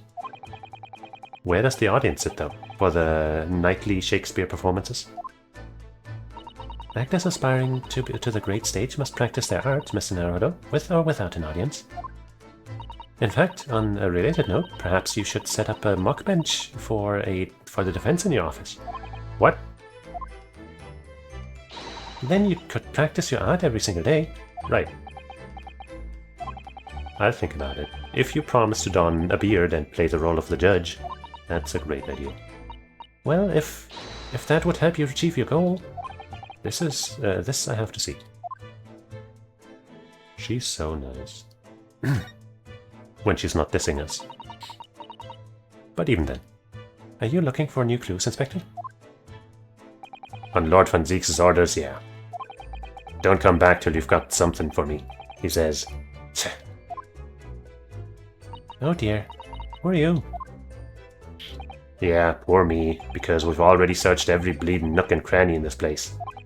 I don't know what he expects, to be honest. Thank goodness for warm chips, and is all I can say. Well, at least he's honest. So, what do we have here? Oh, you know, we already know about that. Hasn't come into play yet, though. Mr. Holmes, what are you up to over there? What a question indeed. Was it not your good self who asked me to attend the scene? Oi! What are you doing here, Sherlock Holmes? What are you up to over there? What are you doing here? Dear me, once a great detective, one is always under scrutiny, it seems. Is now the time, Mr. Holmes? Are you about to show us your forensics talent in action as you promised? With the greatest of pleasure, my dear madame. Alright, time to fuck shit up with science. Oh, hey. What's all this? Oh, fancy. That they had a special animation and all that for the mask. All this is precisely what you requested, Mr. Naruto. Sherlock Holmes' sensational skin print seeker gun. Moments ago, I took a sample from the teacup that was used by the victim. A sample from Mr. Shamspeare's cup? Each individual leaves microscopic secretions on everything they touch. A sample of those secretions is all I need to produce this, a refined indicator solution, which once again they won't accept in court. By liberally spraying the room with this chemical, everything the victim touched is instantly revealed with the aid of these goggles. Here, try them on. There, now spray the chemical indicator about and all will be revealed. Spray? How? How do I do that exactly? By using the touch screen. What, you don't have one? Fuck you then. A little press of A on the area you're interested in is all that is required. Like this. Ah, what's that stuff? It's like fog. A suspension of the chemical indicator in a pressurized gas. It's the most efficient way to cover a large area. Also, I gotta sneeze again.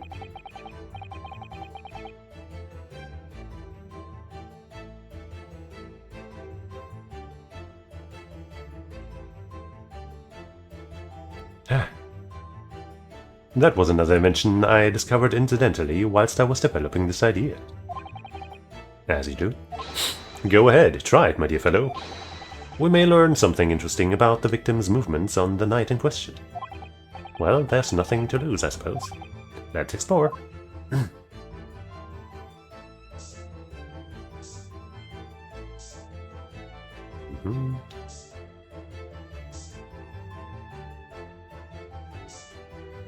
Oh, that sure spread a wide area.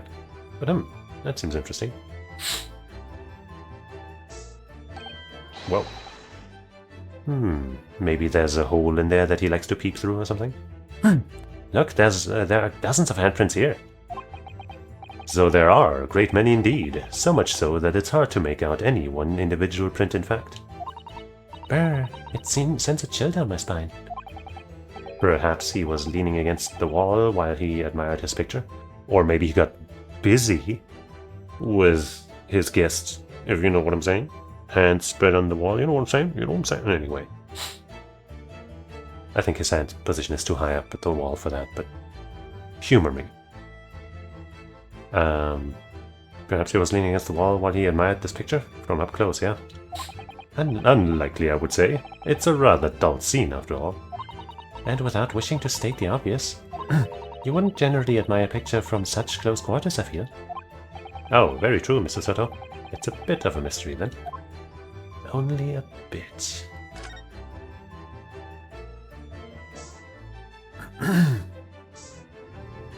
Did I miss anywhere, or does the game want me to exit out myself? Because I think we're probably done here.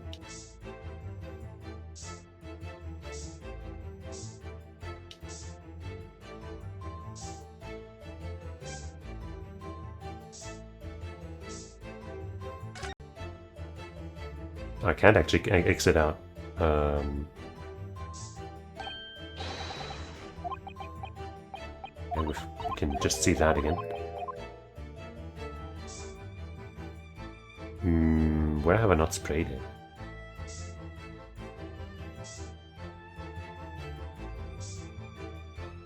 Oh boy. Aha. Oh, look at all this here. Ah, yes, interesting. A multitude of the victim's handprints. Why are there so many of them on the floor in this one spot? Oh, perhaps he had a bad fall just here? There's nothing obvious that he would have tripped over, though, is there? I mean, maybe he had anemia or something. I wonder. Personally, I often stumble when there's nothing obvious to trip over. I think that's something only a great detective would do, Mr. Holmes.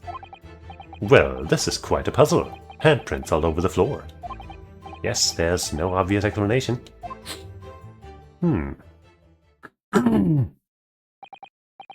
Well, we sprayed Mr. Holmes's amazing skin print indicator all over this room, didn't we? Also, I guess that floorboard there, where the handprints are, looks a little obvious now that we look at the ground again, doesn't it? We did, but there are two places in particular that are of interest, I would say. The handprints on the floor there, and on the wall by the picture, you mean?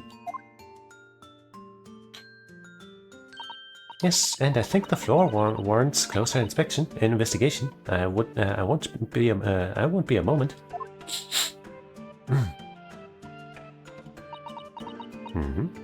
Ah. What is it, Mr. Sato? Look here, Mr. Naruto. One of the floorboards has popped out. One of the... you mean... It's a secret hiding place. Excellent work, Mrs. Sato. So, what do we have in here? Oi! What are you lot doing? Inspector Gregson. Stand aside right this minute. It's my job to investigate there. Okay. No need, Inspector. You continue to dig into your portion of chips whilst we dig around under the floor there.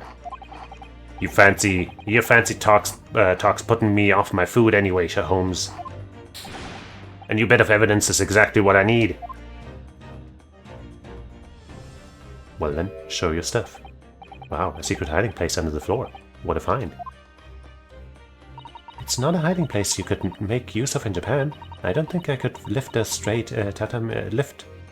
tatami mat. No, I know. But I never expected one of these wooden floorboards to move either. It's got me wondering about the wall over there too. Aren't you curious? Oh, and now that he's distracted, I'll investigate at once. And she's probably around the same height as that guy. Actually, he seemed kinda tall. I'm not sure. But you know, with the help of the box. He might also need that. I'm not sure. There's nothing behind the picture, sadly. Only the wall. How disappointing. But then, how do you explain the handprints? I really can't think of why anyone would have been touching the wall over and over in a place like that. Whoops.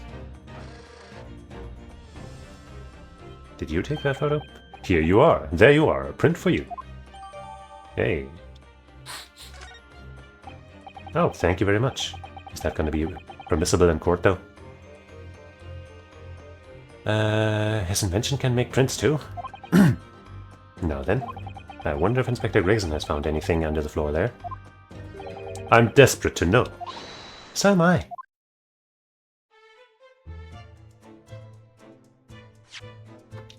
But I'm desperate to save. Whoops, no, not there.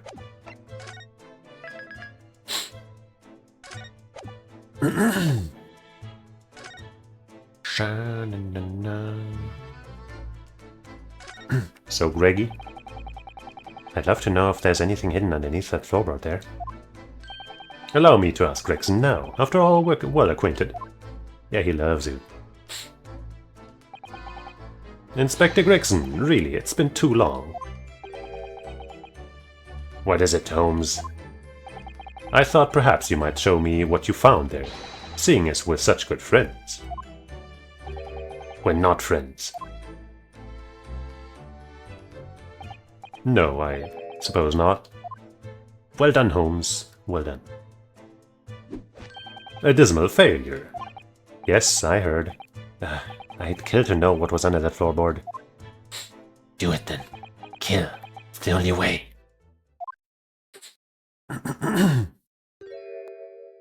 Alright then. Fair's fair. What?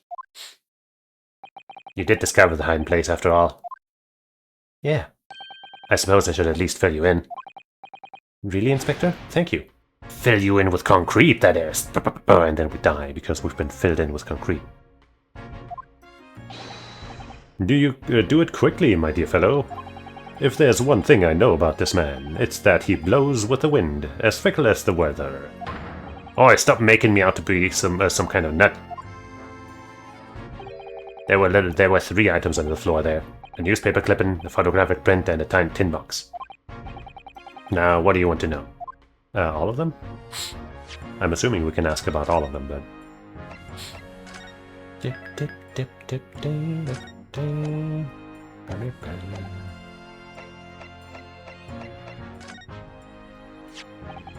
Now, this tin box looks interesting, doesn't it? Might I suggest, Inspector, that you open it? If you were to find something interesting inside that reveals the truth behind this case. I wouldn't be the least surprised. Yeah, funnily enough, I've already had a look. It's completely empty, but there could have been poison or something else in there. Anything, really. What? Shakespeare, give us a clue, man. You didn't even have the chance to utter a word, Mr. Naruto. But anyway, at least we found out what's inside the box. Yes, thin air. It's empty, rather like how I feel inside. Is there nothing more to this box then, I wonder?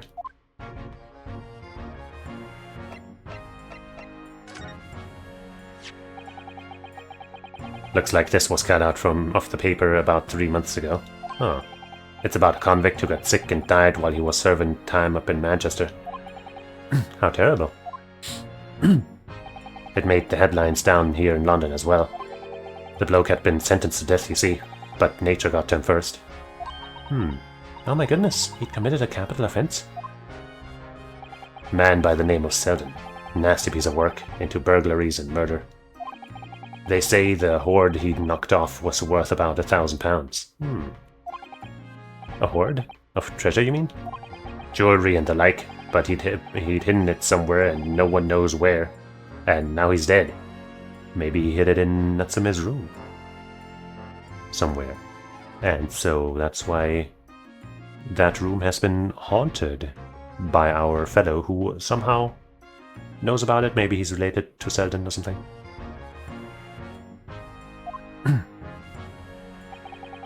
And he does somehow look into the other room via that picture somehow. I don't know. The papers loved it, of course. £1,000 lost en route to hell, or something. Some such was the headline. Does it not strike you, though? Why such an odd article would be so carefully ensconced under the floor?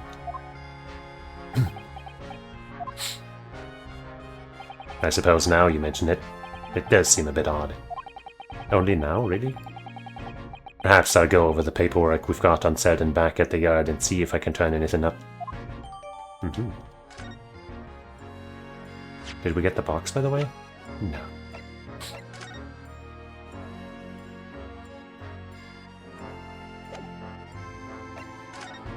Oh, can't turn it around. Manchester Strange Ways Prison announced the death of convicted murderer and burglar Selden by natural causes in the early hours this morning.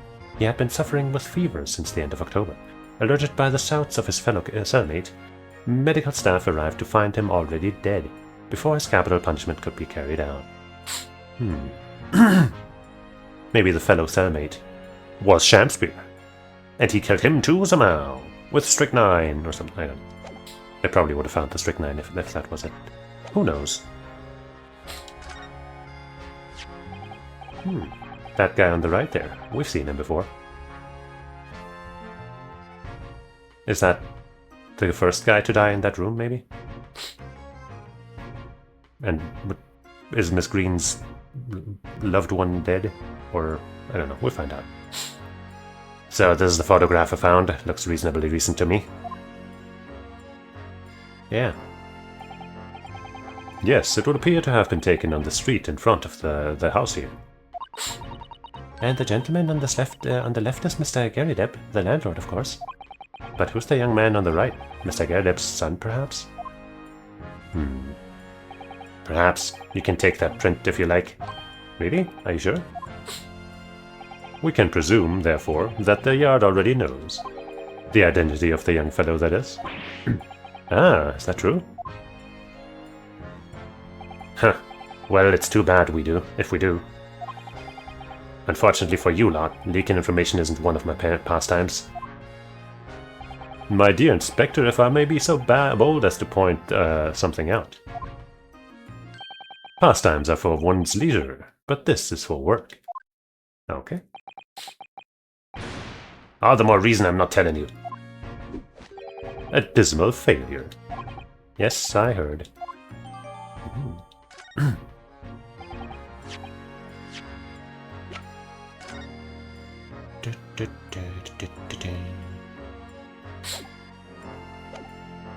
I wonder why a photograph like this was hidden under the floor. I mean, Mr. Shamsby himself isn't in it. Our photographic prints are still rare treasures in the East End. I imagine Mr. Garrett was rather delighted to have been immortalized. He probably made a proud present of it. Maybe. But that's probably not it. Hey. We were told to feed you, weren't we? Look at this cutie. The bow tie, Oh, look, it's that lovely little kitty cat. What was its name? Vagahai. It's Mr. Natsume, isn't it? I don't think we ever asked him, actually. Why don't we call it, Vagahai? Wow. You know, like Mr. Natsume refers to himself in Japanese. Sure. I wonder how he got in here. Clever cat. Oh, wonderful. Well then, Vagahai, here's something delicious I bought for you from the cat's meat man. The cat's meat man, that's a thing.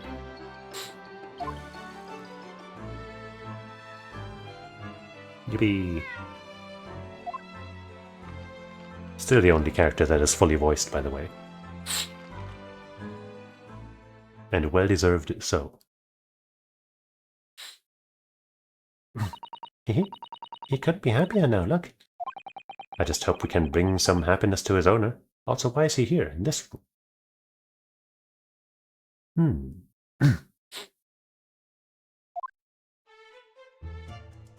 Want to tell us how you got here?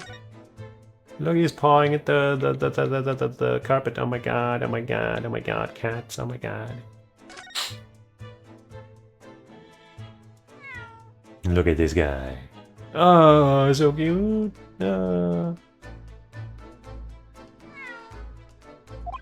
That was a cheeky little meow, Vagahai. Oh, but he's so adorable. I could sit and watch him forever. I think he may not appreciate that after a while, and we have an investigation to get back to. But this is important information here. How did he get in?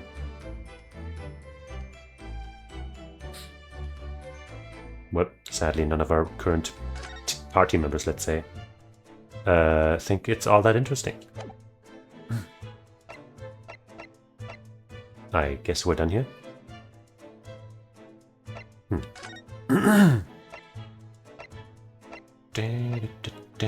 Well, I guess we should show that photo to Garrideb. And then, you know, visit our friend too. But first, let's read those blurbs. Our new office. I wonder what exciting adventures await us. The workplace of the world's greatest detective. Oh, it's a dream come true. How wonderful that Miss Green is able to leave the hospital now. My heart very nearly stopped when Mr. Shamsby suddenly sat up like that. This is where poor Miss Green was struck down. What a relief that she's going to be alright. Even when they're a little worse for wear, English rooms are so splendidly colourful.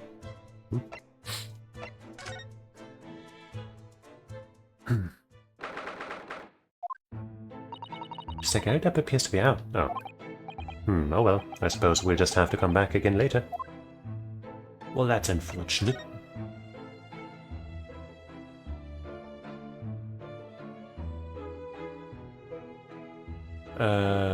Kind of don't want to look at all of this again. But maybe we can sneak some cakes while he's gone. Probably shouldn't poke around in here once Mr. Garrett is out. Oh, okay. That should cover everything then. Good, good, good. Good, good, good, good. Good, good, good. Good.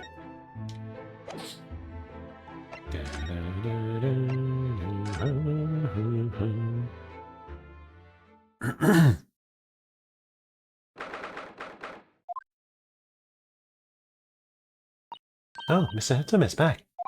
And also Mr. Natsume is back is all we can see. Oh, he is. Oh, he is. Mr. Natsume, hey, hello.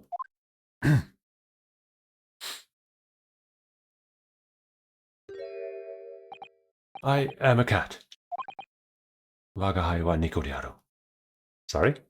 I don't know who Miss Natsume is, or her Sherlock Holmes. I don't know about courts or trials or Old Baileys. I'm a cat. That's what I am. Just a cat.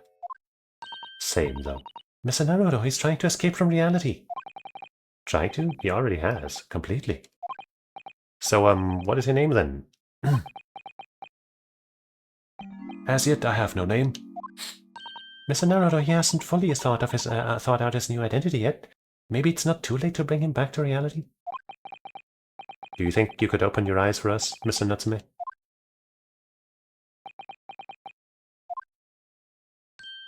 There you go. I am not a cat. Aw. It worked. He's back in the real world. What's going to become of me? No. Don't answer that. It's obvious. My accursed soul is never going to escape this accursed fate. Mr. Natsume, no. This morning's proceedings in court proved that there's hope. Yes, locum student Mr. Naruto Esquire was brilliant, but... The Reaper is omnipresent in court, in my lodgings.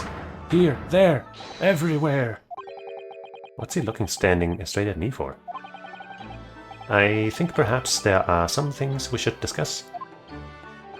Oh, yes. Yes, we must.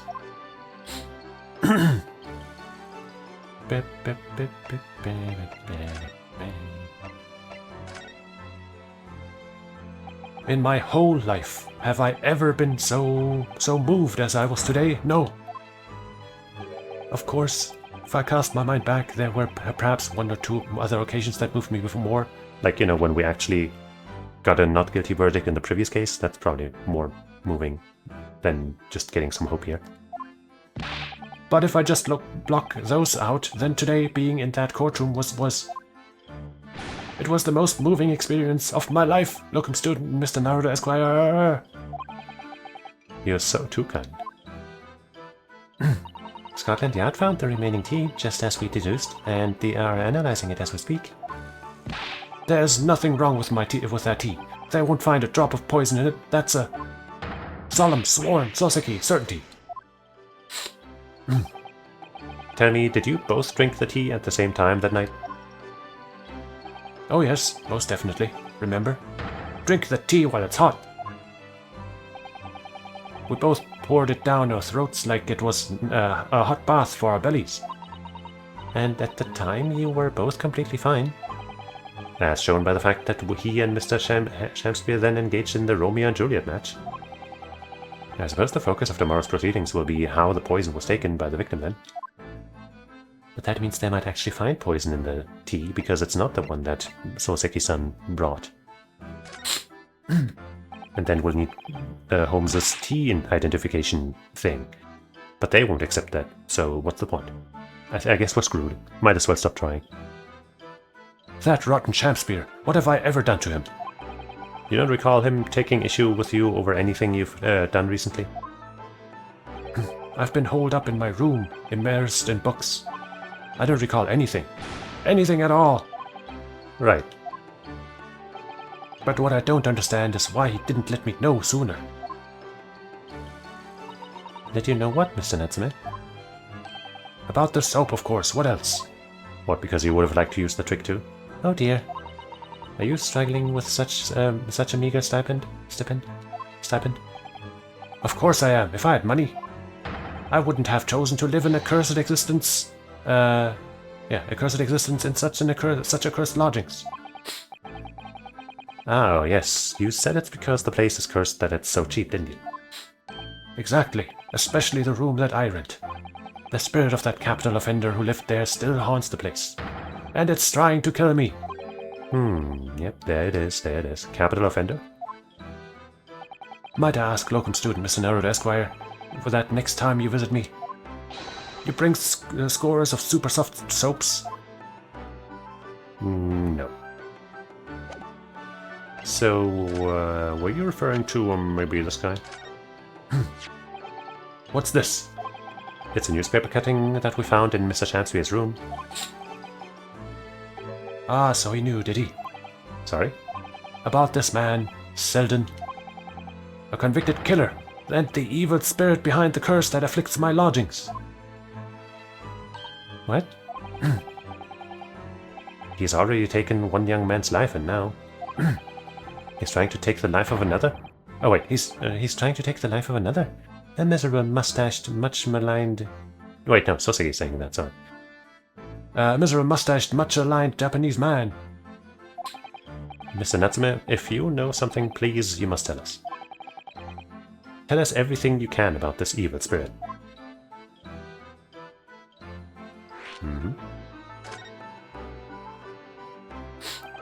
The truth is, I didn't know the details myself until very recently. That Selden man was arrested about a year ago now. And at that time, he was hiding out in lodgings at Mr. Garrep's house. What? He lived where you do now? That's right, yes, exactly where I live now. In my very room. Oh my, your room was previously occupied by a criminal found guilty of a capital offense? But before his sentence could be carried out, he died in prison. That was 3 months ago now. And that's when it started. The curse. What really is this curse you keep mentioning, Mr. Natsume? It's already caused one death, a few months after the criminal passed away in prison. A man died in the room, the man who rented it after Selden, in fact. The poor lodger, he was found dead in mysterious circumstances. The room was locked from the inside. Locked from the inside? Exactly like the case we're dealing with now. So that's the convict's curse, is it? Yes, well, that was the start of it. But there's more.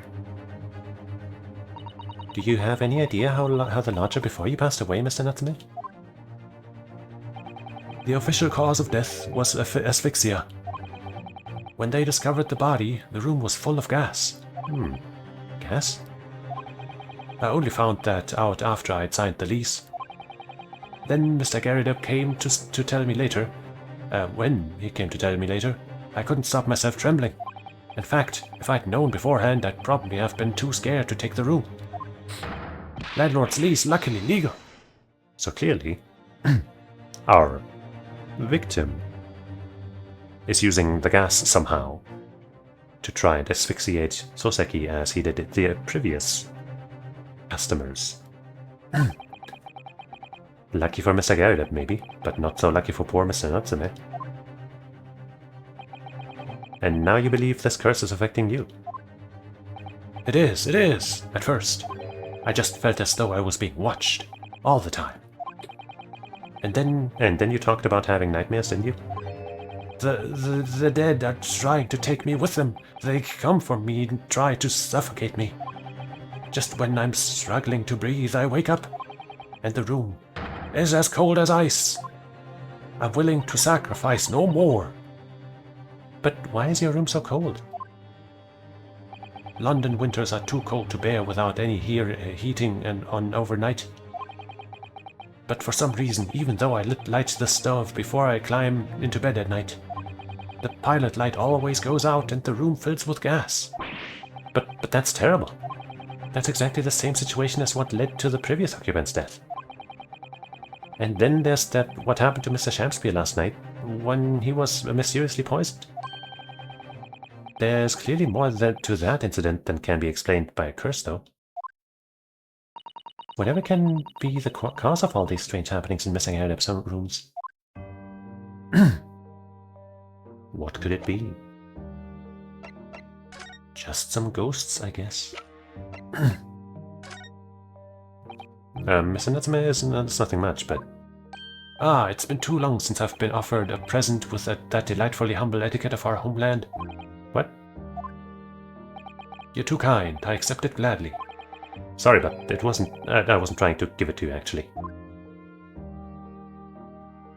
Well.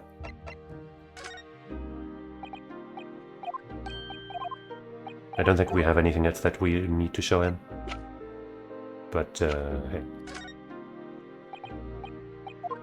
Just some things that might be of interest.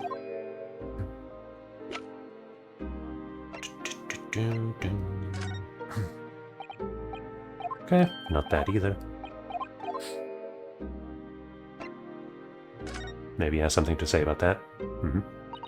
Mr. Natsume, what do you know about this? Ah, there it is! That lathery lowlife that took my neighbor's life and sent me sliding to the depths of despair.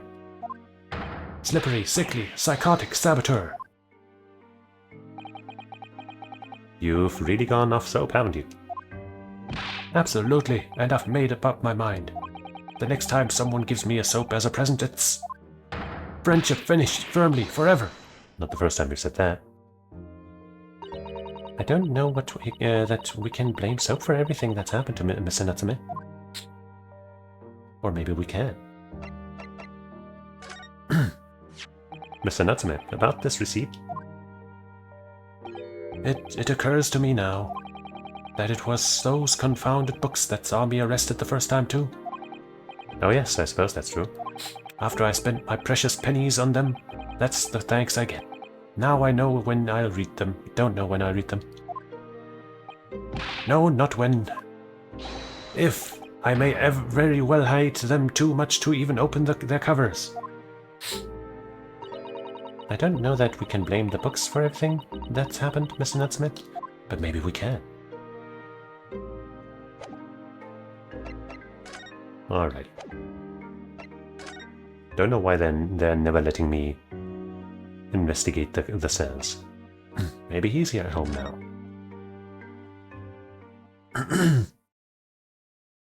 That sounds promising. There we go. Ah, you're here now, Mr. Gurdub. Right bally business it is for me, you know, getting out and about. Were you at the Old Bailey by any chance? Naturally, fate of my lodgings hanging in the balance and all that, not a trial to miss. The fate of what's already been dubbed your haunted lodgings, yes. Of course, the place has caused quite a stir around the capital on more than one occasion already. As the old haunted lodgings of some such. Ah, well, at least he knows. Makes you wonder what the blazes is going on, don't you know? Yes, I'm sure it does. In fact, thinking back on to Mr. Natsume's other trial just 2 days ago, you were at the Old Bailey then as well, weren't you? Testifying with your wife about what happened? Stopped off at the prison on the way home, in fact. Beastly business. I see.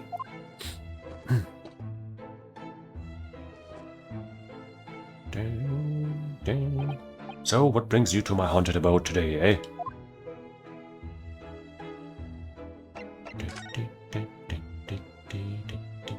Okay, that's accounts all. That's good.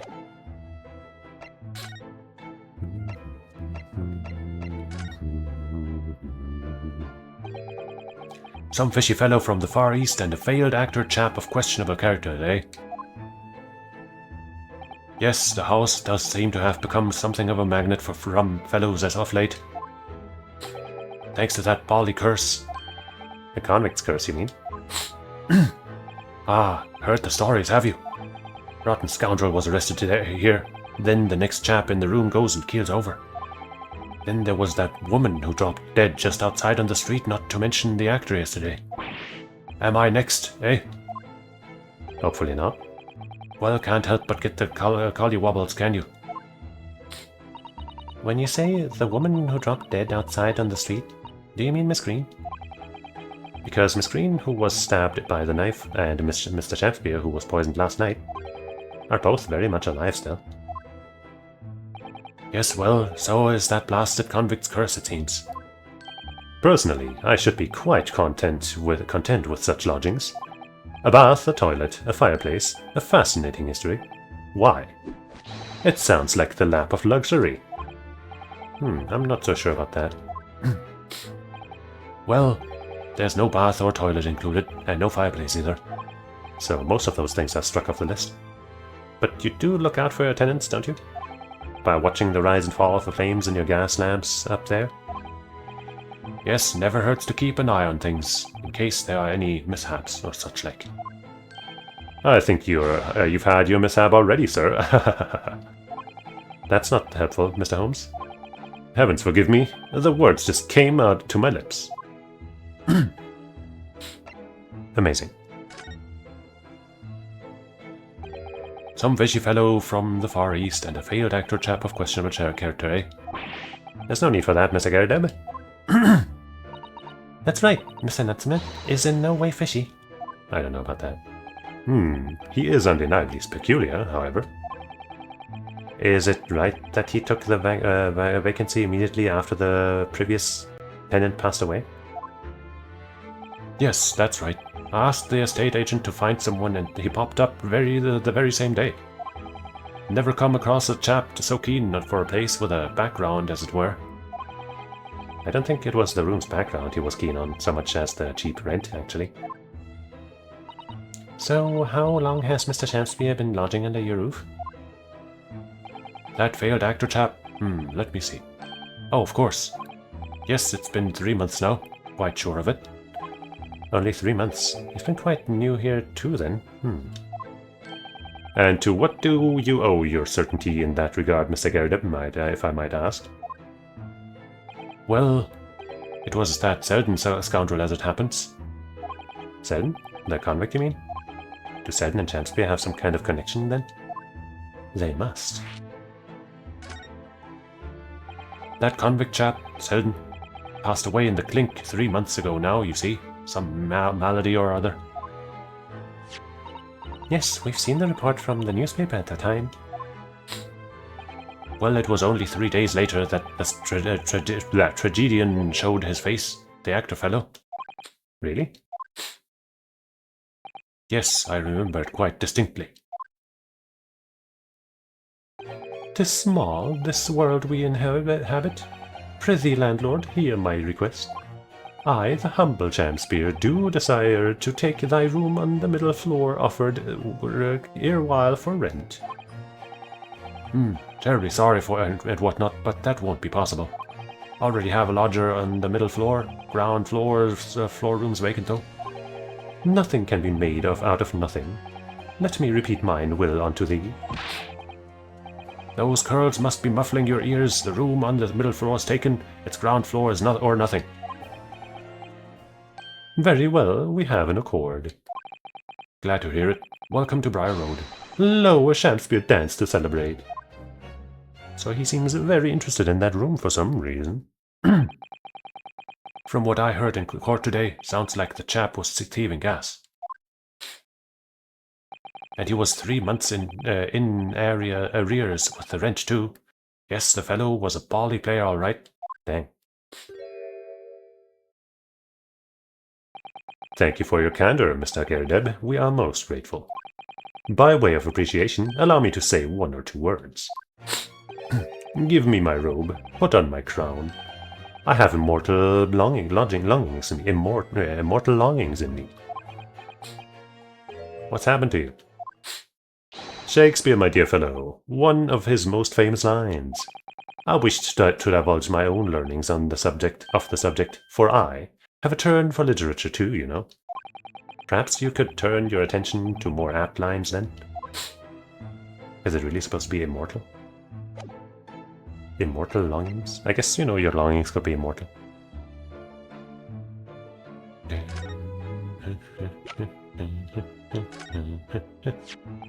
Mr. Garrideb, could I ask you to look at this photograph? Every time I do, it makes me gaff. Is that your son who's with you there? Oh, no, not at all. He was a lodger here once. Duncan Ross was his name. Duncan Ross? A street photographer happened to be passing, so I asked him to take a shot, just for kicks, really. Was he by any chance the lodger before Mr. Natsume? Yes, that's right. Ah, the young gentleman who died in the room in mysterious circumstances. Just what Mr. Mustache was waiting for, one might say. Yes, young Duncan lived in the room at the top of the first flight of stairs before that Japanese chap. Would you mind telling us a little more about him? Thanks. Yes, Duncan Ross. Young chap was attending at art school. Had to work to pay for it, mind. Moved into the middle floor of room about a year ago, after that criminal Selden was arrested. Young students are always on the hunt for rooms with a history behind them. A history of cheap rent, maybe, yes? Yes, well, anyway, it was one morning about a month ago now. Hadn't quite worked out the old trick of watching the gas lamps to see what my lodgers are up to at the time. So sadly, I was rather tardy to discover what had happened. Smell of gas that alerted me. It was... Ah, yes, synonymous with the smell of death. Called the police straight away, of course, and the officer kicked the door off its hinges. But once we got inside, we were all bally collapsed. Because of the gas? Yes, room was full of it. No air at all. Stove must have gone out while the poor chap was sleeping in his bed. So Mr. Ross suffocated to death? Of course, the police gave me a sound ticking off because the gas pipes were so old and all that. Can't tell you how much it set me back to have the lot replaced all over the house. But even after you had all that work done, Mr. Natsume says the same thing. That the stove goes out at night whilst he's asleep in bed. Well, that's the bally curse. The convict's curse. I've done my duty as a landlord now. Someone's feeling defensive. Well, it makes sense now. If he's actually gone and had that shit replaced and repaired, then yeah, he would be offended. And defensive. Ah, that reminds me actually. Yes? About young Duncan, the night before the poor chap perished. He'd been writing a letter of affection to a young lady. Mm-hmm. A love letter, you mean? Yes, where did I put it now? Ah, here it is. Left it on my desk. Well, that'll help. I thought we'd just show her the picture, but maybe this'll be more important. If you'll excuse me, let me see now. What does it say? To my most beautiful and charming sweetheart. Do you think that we should be reading such a personal piece of correspondence? Look, man, we need all the info we can get. My dear Miss Susato, that is precisely why I prefaced my reading with "if you'll excuse me." I will not excuse you, Mr. Holmes, no. Dang, ice cold. Sadly, he didn't address it, though. So I've no means to delivering the thing. Rather sad, really. I know exactly whom it's for. I see. That's going to play on my mind. But really, the identity of Mr. Ross's sweetheart has no bearing on this case. Or does it? I think we should leave the well alone. Yes, I suppose you're right. Indeed, the intended recipient's address is missing, however. There's a name attributed to the man's most beautiful and charming sweetheart. Mr. Holmes, please, I've already had to chastise you about it this once. My undying love to you, my colorful darling. Olive green. Olive green? The woman who was plunged into a coma after a knife plunged into her back outside the house 5 days ago. Nice clever words there, Naruhodo. The victim of the last case Soseki-san was in court for, who regained consciousness only yesterday. Is it just chance that her name has come up now? Could it possibly be a mere coincidence? Mr. Naruhodo, whatever can this mean? Reading personal correspondence can have its merits, you see, Mr. Sato. I mean, I would have shown her that, even if the name wasn't there. Well, I'll be absconding then. Back to the house with Teal. Unless she's gone. Mr. Naruto, I've just finished speaking with the doctor. It seems Miss Green is well enough to be discharged at last. This is good news, but hopefully just before she leaves... Ah! What is it? No, don't drink it. Miss Green!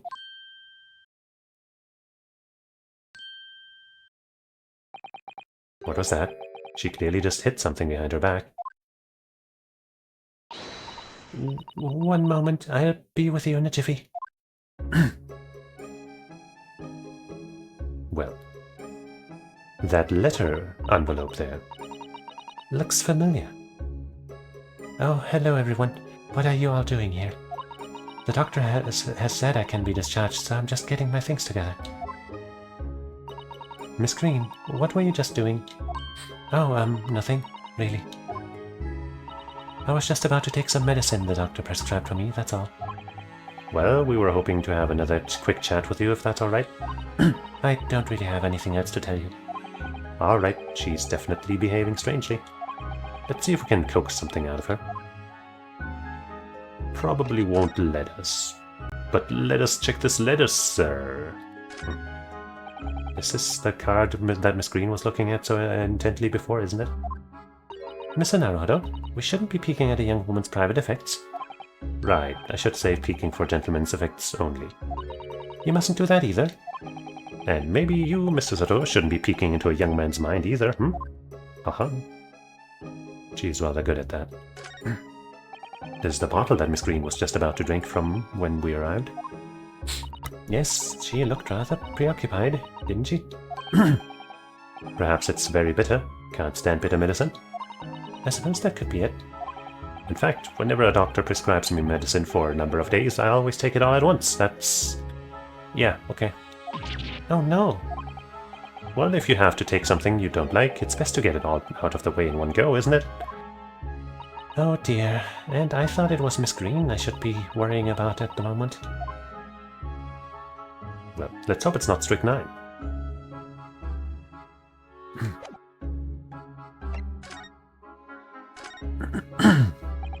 It's wonderful news that you're going to be discharged, Miss Green. Oh yes, I mean, thank you. Once people are better, the hospital staff don't want them lingering and wasting space. Not people like me, anyway. So I don't think I should keep anyone waiting. I probably shouldn't stand around and chat. She certainly doesn't seem to be in the mood to talk, that's for sure. Let's first present the photo. Oh wait, we didn't even get them? Huh? Huh? I guess we will present the photo then. What the fuck? Miss Green, we were hoping to ask you about someone. Mr. Duncan Ross. You knew him, didn't you? And she's dead. And she's dead. Oh no, I'm so sorry. The bottle of medicine fell down when she did. Oh, Miss Green, are you alright?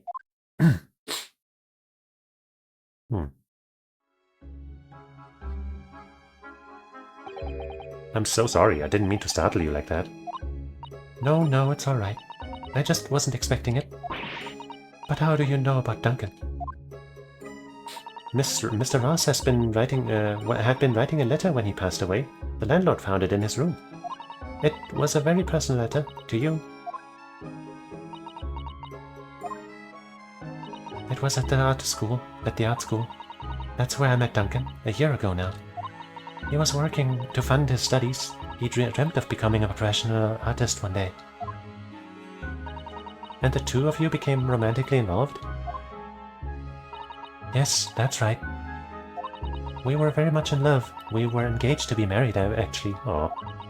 That's why I decided to move into a cheaper room to save money for the wedding. Dang. And that's why what led him to Mr. Garrett. Yes, he told me he'd found the worst but cheapest room in the entire East End. And then, 1 month ago, that's when it happened. We're so terribly sorry, Miss Green. Well, it's all in the past now, I suppose. That's a huge bummer. Poor Miss Green, she looks desperately sad. I was starting to think that's just her luck. But now I see that she has every reason to feel the universe is against her. Poor lady. I do hope you won't mind. I think I'm being rude, but... Would you mind leaving me in peace now? I have to leave the hospital soon. Oh, I'm so sorry. We didn't mean to hold you up. Of course, we'll be on... Mr. Naruto. Nice guess, huh? Surely you were not about to leave. That's quite out of the question. What? Mr. Holmes, I didn't realize you were here. But of course I was, my dear fellow. Watching intently from the shadows, as always. Well, make your presence known next time.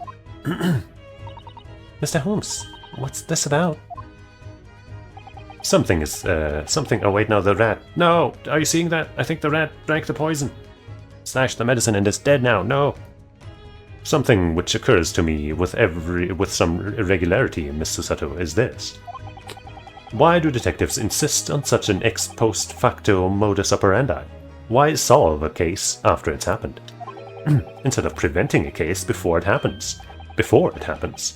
That is what sets a great detective apart.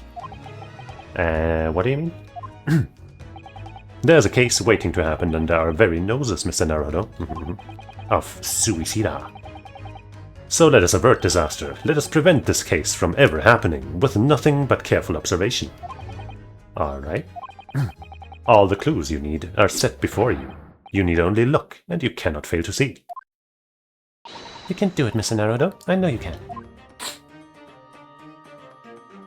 Oh, I thought we were doing a dance of deduction.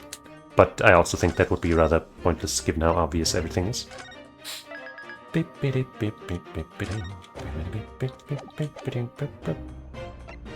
we talk to you or examine? Okay. Examine.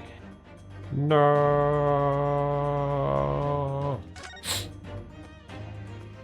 I do wish the cursor's movement was analog. Like, you know, if I move my analog stick just a bit, it moves only a bit, and if I move it a lot, it moves faster. But alas, that mouse seems to be dead. Look, I didn't notice it there before, did you? I think perhaps it drank the medicine that spilled out of the bottle.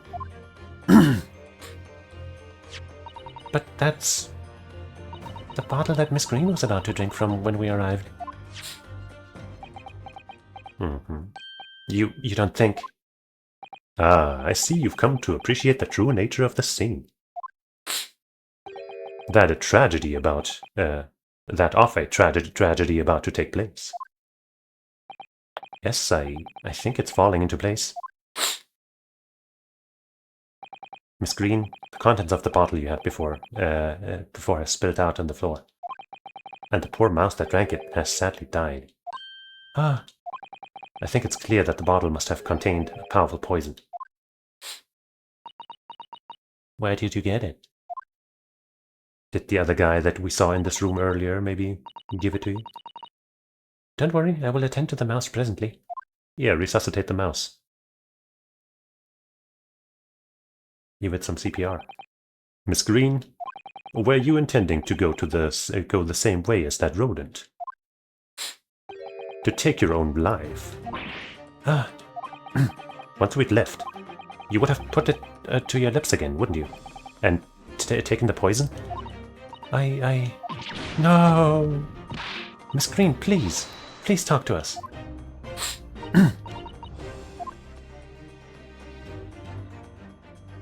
Miss Green, I'll try, but it's probably not the time.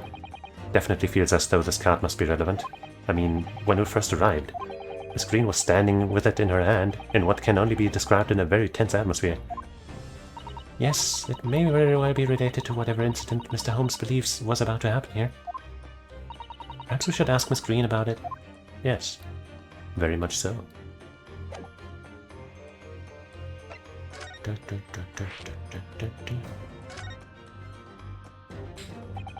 10 seconds later, and we would have arrived at a very different scene here. In all probability, we would not have enjoyed this most delightful conversation, unless it's strychnine, in which case we would have, but then a couple minutes late. Of course, perhaps it hasn't been quite so delightful from your perspective, Miss Green.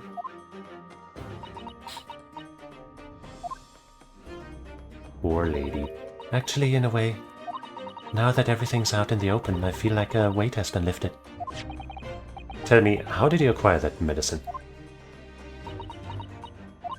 Well, with this being a hospital and all, when the doctor comes to examine me in the mornings, he always leaves the medicine cabinet open for a while, so I snuck this out when he wasn't looking. What, they just have deadly poison in there? It conspicuously lacks a label. I wonder what it contains. I'm afraid I don't really know. But I thought, if I drank it, it might just stop the pain somehow. So I mean, it killed the mouse, so I guess you guessed pretty well, but, you know, it could have just been a cough medicine or something. Oh, please, Miss Green, don't talk of such things. Well, it seems clear now that it contains poison. Yes, that poor little mouse is proof of that. Oh no, oh, it's all my fault. What have I done? I shall remove this to my office, Miss Green. I take it you have no objection. No, none.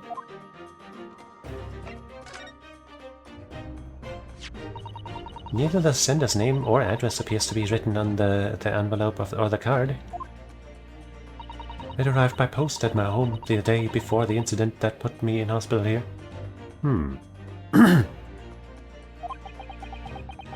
I have information regarding the death of Duncan Ross. Come to the Slug and Salad on Briar Road at 5 PM on 17th.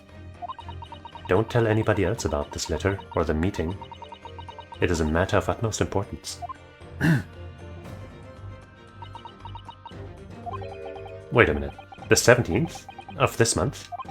That's the day you were stabbed on Briar Road. Then 5 PM. Is precisely the time when the incident occurred. The Slug and Salad, yes. A pub on the northern corner of Briar Road. Briar Road being the street that Mr. Garrett house is on. Does this mean that... Yes, I'm sure you've guessed. That day when I was struck in the back of the knife by the knife, I was actually on my way to the Slug and Salad. Goodness. So that's what you were doing on Briar Road that day? I'm sorry I didn't say anything before. I mean, why would you have brought that up? I think I really will have to ask you to excuse me now. I've told you everything. Yes, I'm very sorry to have had you drag up such painful memories for you. No, it's fine. Miss Green, please promise us you won't try to do anything like that again. Yes, don't worry. Your detective friend has the bottle now anyway. And besides, I've been stabbed in the back and had a close shave with a bottle of poison, and I'm still here. I think I'm destined to see things through to the end. You're a fighter. It might sound a little conceited, but, well, that's how all this has made me feel. You're strong. Leaving Miss Green and St. Bartholomew's behind, so I guess we won't be getting a look at that painting of hers. Not yet, anyway. It's probably magnificent. We made our way back to Baker Street with Mr. Holmes. Well, it would appear we've reached the end of the investigative trail for today. Yes, it's late. And, Mr. Naruto, did you discover anything that may be of use to you in court tomorrow, do you think? Details about Mr. Shakespeare, Mr. Garrett lodgings, convict Selden. There are many facets to this case, and we're yet to see to the heart of it, if you ask me. That's my feeling, anyway. I can't help wondering about the results of the analysis. Into Mr. Natsume's tea, you mean? Yes, will they have found strychnine in it or not? Well, I fear that either way, it will be hard to escape the grip of our friend Mr. Reaper. Oh dear. Yes, Barak van Zieks.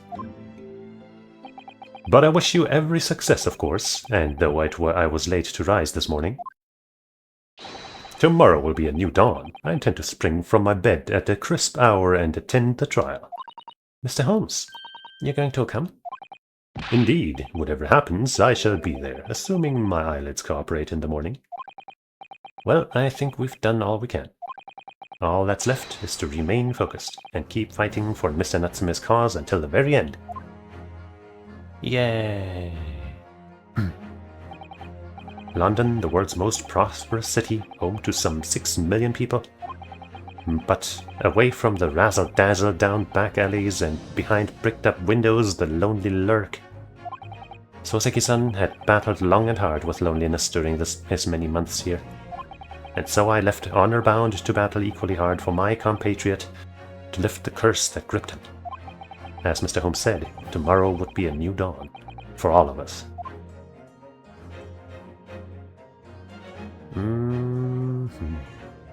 Where's the... there it is. Kind of took its time there. To be continued. And what a dawn it will be. But not today. Guess I'd say this is a rather good stopping point again for us. To leave things until another time.